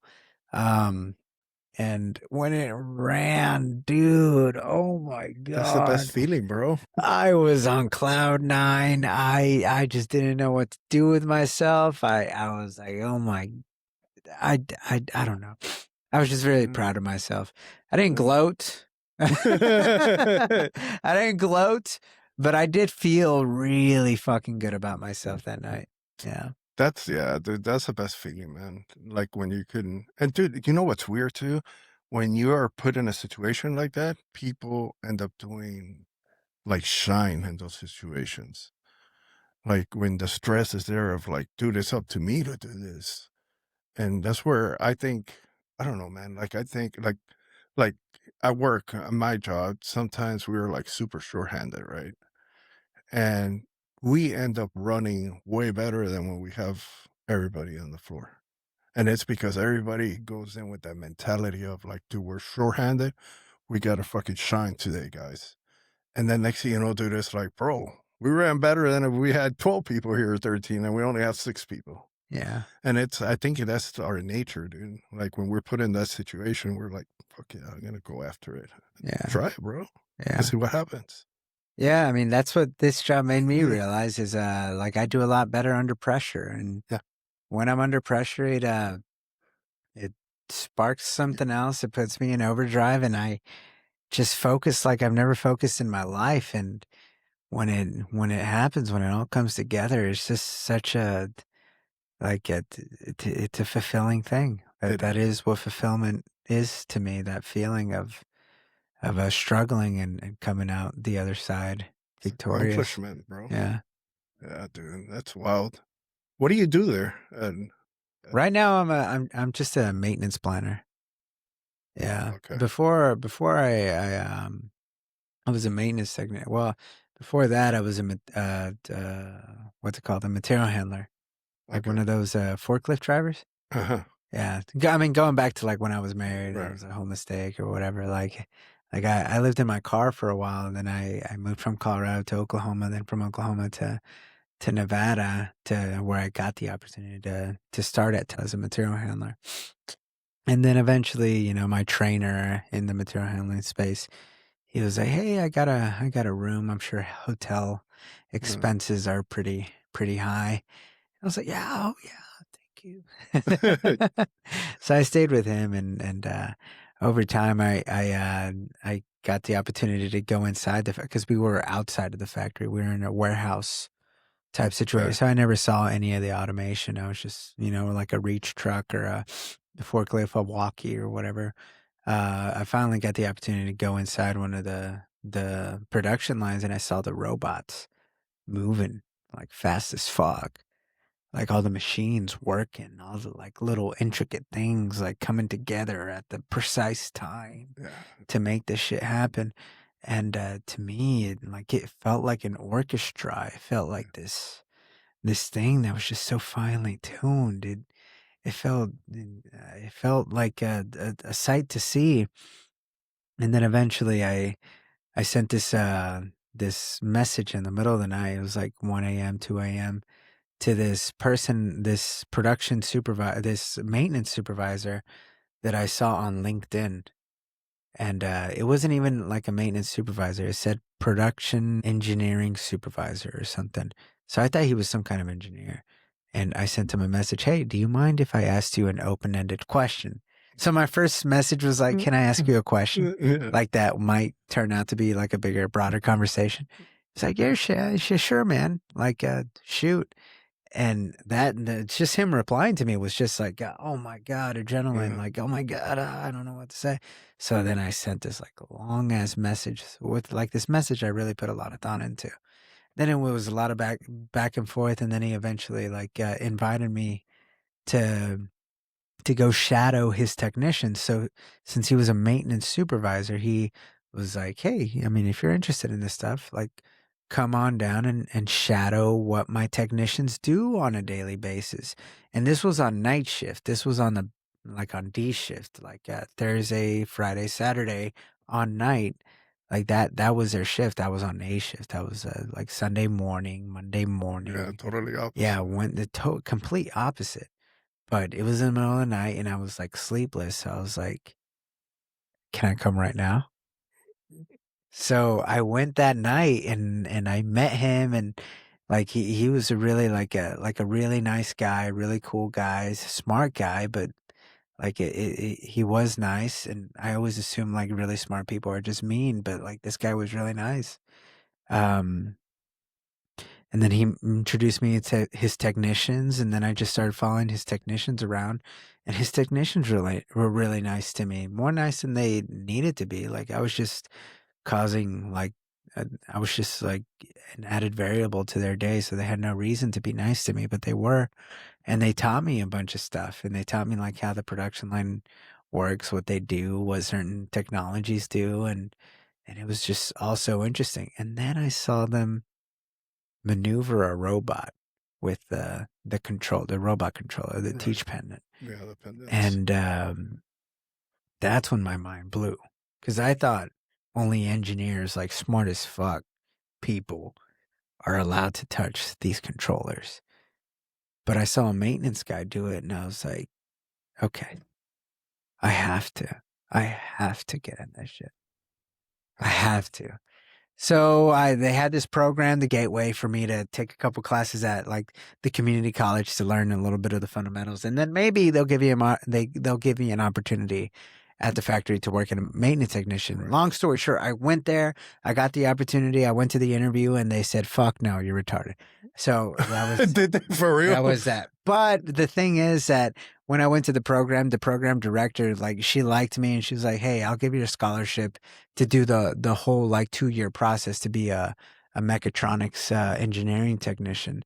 And I was like, I'd love that. I did, yeah. So she gave me a scholarship to do the whole thing.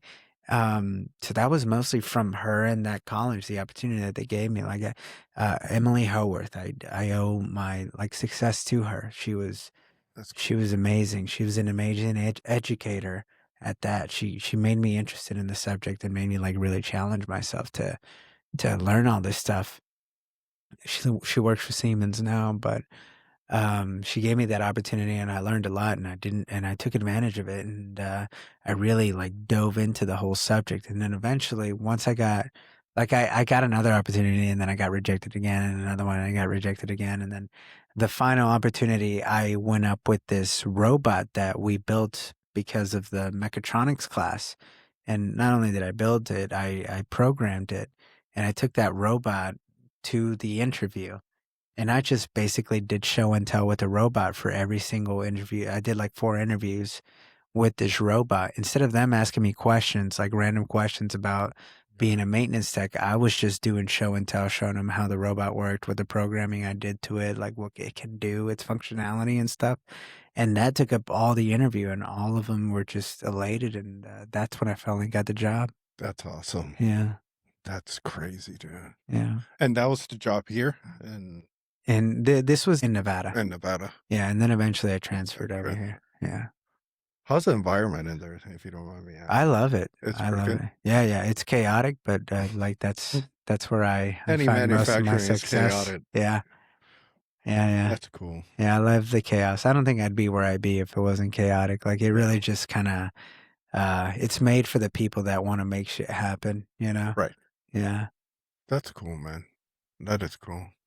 Yeah, it's to me, it's very interesting. Like, I don't know if I'm supposed to say this, but Mario brings me sometimes videos of his machines and stuff, Yeah.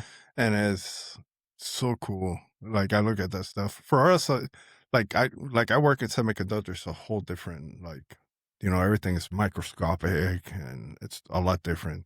To see, like, to me, to see like these giant robots and shit moving around, that's actually pretty badass. Yeah. It's pretty cool, dude. Mm-hmm. I wish, like, cause like it seems like a taboo subject to show other people, outside people, like what happens there. But like, it really is something that if it was more publicized, more like shown to the public, shown to the young people, like this is what happens inside these buildings. Like it really is interesting, and It they is. are like real problems that it takes a creative and a logical mind to be able to solve in a very like under pressure type situation, and that in itself is a performance. It's almost like performing in front of a crowd, like a rock and roll crowd. Yeah. It's all okay. People are counting on you to figure this shit out, or else Yeah. you're gonna escalate it to who knows what. But like you are the backdrop here. You are like the last resort before this becomes like, Yeah. oh my Disaster. god, yeah, a disaster. And you feel that pressure, and then when you get through it, like it's such a addicting feeling. It is, man. It is. It is true what you say that, like where I work, man, they don't, everything's so like shut down and they don't want to show anything. And it's like, to me, it's like you're saying, they should have like they should be bringing high school kids that are getting ready to graduate and taking them through those factories and saying, look, dude, this is what our guys do here. Hmm. And look how badass it is. Because it Hmm. is badass. Yeah. All that stuff is badass, man. And sometimes we take it like, I take it for granted. Like I've been in semiconductors now 27 years, I think 26, 27.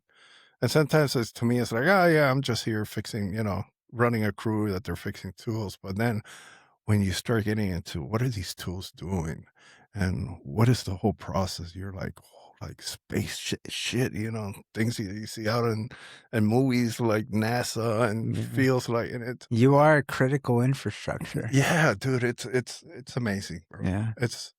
I love stuff like that. Yeah. It's pretty cool. I wish more people would get into it. I'm trying to get my little brother into it.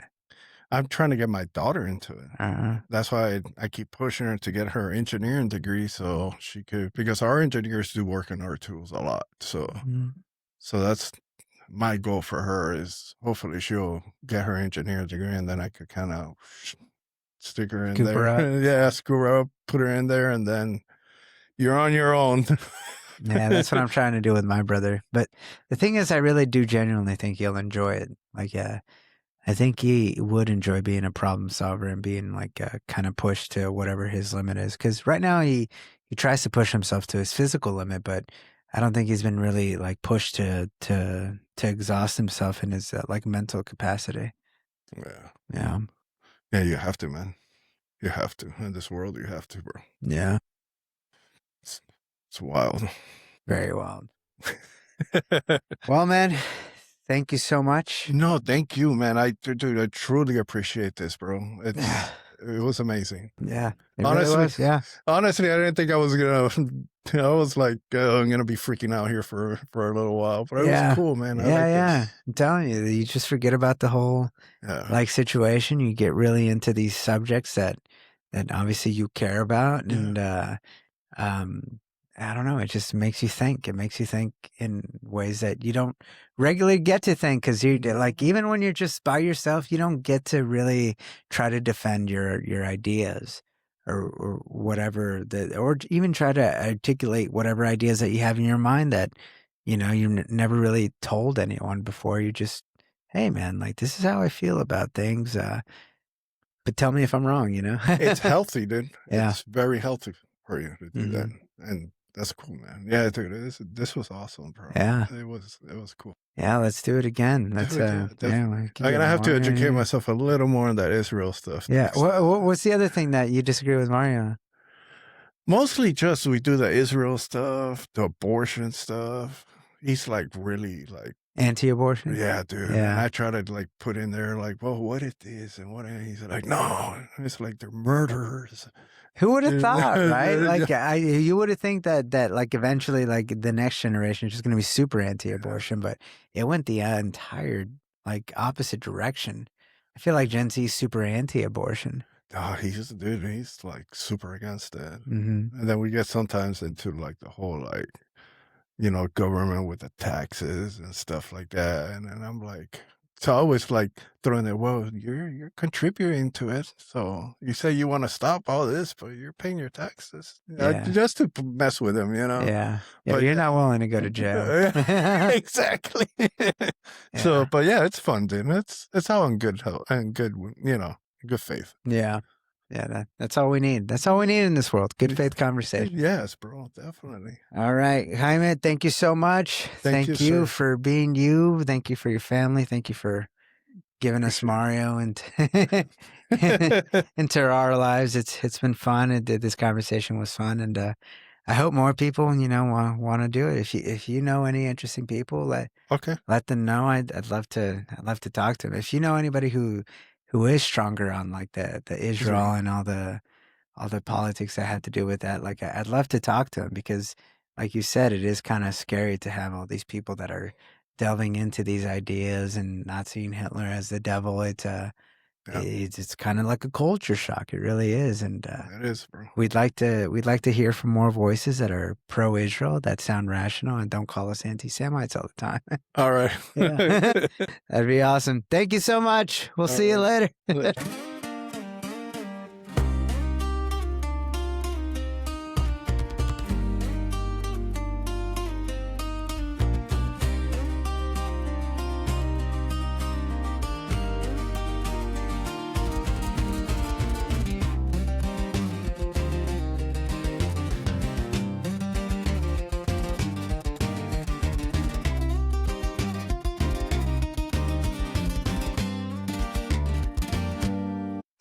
Sounds like a good story.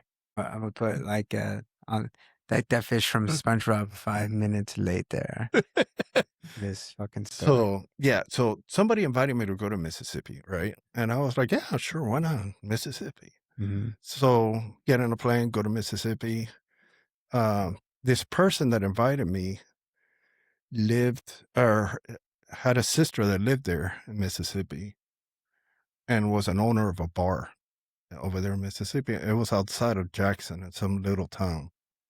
So we get there, we get to their house, you know, they're all real nice people. They're like, hey, dude, tonight, let's go to the bar. We can hang out and all this, and it'll be good times. And I was like, hell yeah, let's go. So we get to this bar, and the way that it was laid out, it's like a square building. They didn't have no big signs or nothing. So we get off the car, and dude, I'm telling you, this was in 2005, I think it was 2006. Mhm. I get off the car, and as I'm walking towards the door, she's like, oh, you can't go through that door. And I'm like, what do you mean I can't go through? Both doors say entrance. And so she's like, oh no, that's for black people only. Oh my God. And I'm like, what? And I'm like, the first thing that came to my mind is like, am I like back in time, you know, or something? What's going on here? She said, yeah, over here in this town, we run like that. There's a black section and a white section. And I'm like, at first I thought she was BSing me, right? Yeah. So I was like, okay, whatever. So I turned around and went the other door, and dude, sure enough, the bar was like, one section was all white people and one section was all black people. And I'm looking at this going, what the hell's going on here, dude? This is like 2005. This shouldn't be happening. And everybody was having a good time, but still, it was like, and dude, and that stuck with me. After I came back to Arizona, I was like, dude, this is some screwed up world we live in, that we are still living like this. And then it goes back to everything, like religion and all that there's still that mentality of, you know, we got to segregate people. And dude, it was a really eye opener for me, and kind of scary, dude, in a sense. But again, like I said, it seemed like everybody was cool with it. Mhm. And it's like, to me, it's like, dude, everybody's been brainwashed in here, that to the point that everything it's messed up what they're doing, but it's okay with them. And it goes back to, like, you know, that's the same shit that probably the government and shit has been, you know, doing to us, fucking brainwashing us forever. Yeah. I mean, MK Ultra is a real thing. Yeah. It's wild, dude. It is wild. But yeah, dude, it opened my eyes a lot. Yeah. Mushrooms opened up my eyes. Yeah, I'm sure they did. Yeah. Yeah. But yeah, dude, I don't know. All right. Dude, yeah, it's wild. I don't know, man. It needs a lot of stuff needs to change, but we'll see. But starting with what? Dude, with everything, man. Yeah, Everything. Local government, like who's our mayor? Oh, Abbott and That's our governor. our governor. Yeah. Yeah. Dude, I don't know. I Yeah. can't think right now. That's it. That's the other thing that I kind of went into like the naming of this podcast, the Mhm. local frequency, was just trying to get like, 'cause obviously like the only people that are going to be willing to come on here are just like either random people that I ask on or like my friends or friends of my friends and or like fathers of my friends. Like it's gonna start off literally just people that live around the area. And really what I want to know is like, all right, what should we be worried about in our area that that does affect us directly? Like who is the mayor of Austin? Who is the district whatever? How does our local government work? Why do we have an HOA? Like how do we hold the HOA accountable with their fees and stuff? Like why do we just accept this fee for like not cutting our grass? Like They're a mafia, bro. exactly. Like this is why we should have more conversations with our neighbors, going back to like having strangers as neighbors. Like these people are in our immediate vicinity majority of the time.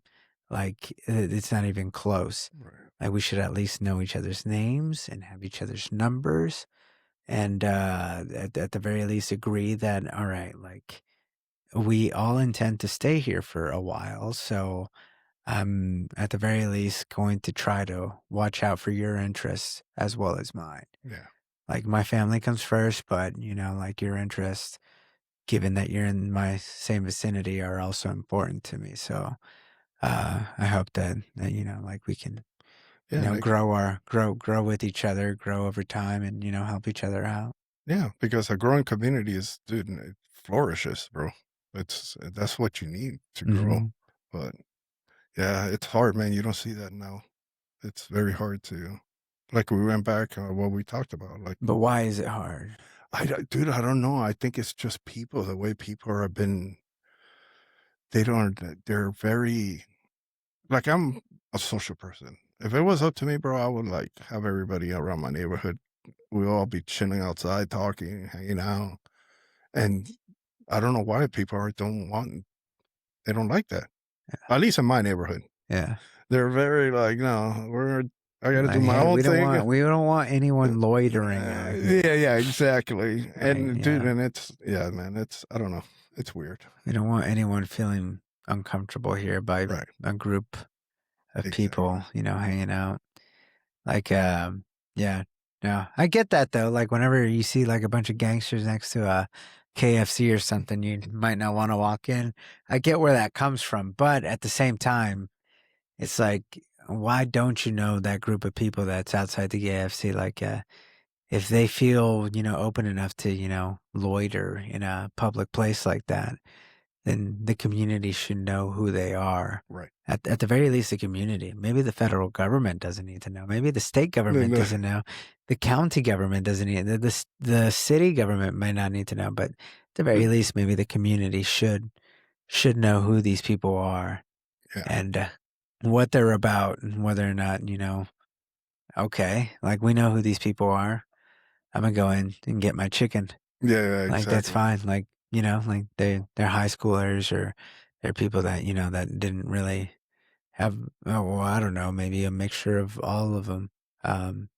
But they're not going to affect me. That I know them and I'm aware of them and they know who I am, you know? Right. I'm just here to get chicken. Yeah, exactly. Yeah. No, but it is true. You should know who is in your community. Mm-hmm. That's a for sure thing. But we don't know. That's the problem.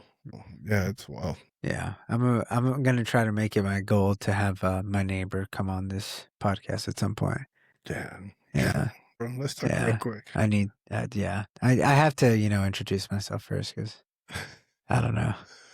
Like, Hey, but he's literally my neighbor, and I haven't, like, I don't know his name. He doesn't know mine. Like, that's crazy. yeah, Ain't that crazy, bro? yeah, But sometimes we got to take that first step, bro. yeah. I hope I can do that. Yeah. Maybe tomorrow. Who knows? Maybe I'll walk over after this podcast. Like, sorry, I'm so sorry. I understand it's late, but my name is Gerardo. Like, Dude, he's gonna freak out if you knock at his door at this time, bro. so you fucking drug addict, get the fuck out of my property. Yeah, exactly. Yeah, Oh man, yeah, crazy, crazy. yeah. But all right, man. I'm gonna try to stitch this in Okay. between. Okay. Hopefully, I mean, the light's gonna be a dead giveaway. So whenever you watch it, you'll see that. Oh, he stitches in here. Like, Okay. Cool. But yeah, thanks again. Yeah, Thank you so much. Well, like whoever's watching is gonna roll into the rest of the podcast. But like, this is a testament of how awesome this podcast was. That we had to turn it back on, even though we said bye. Yeah, dude, this is good. I love it. Yeah. No, thank you for coming. Hope to have you again. And this was awesome. Thank you. Always, man. Thank you.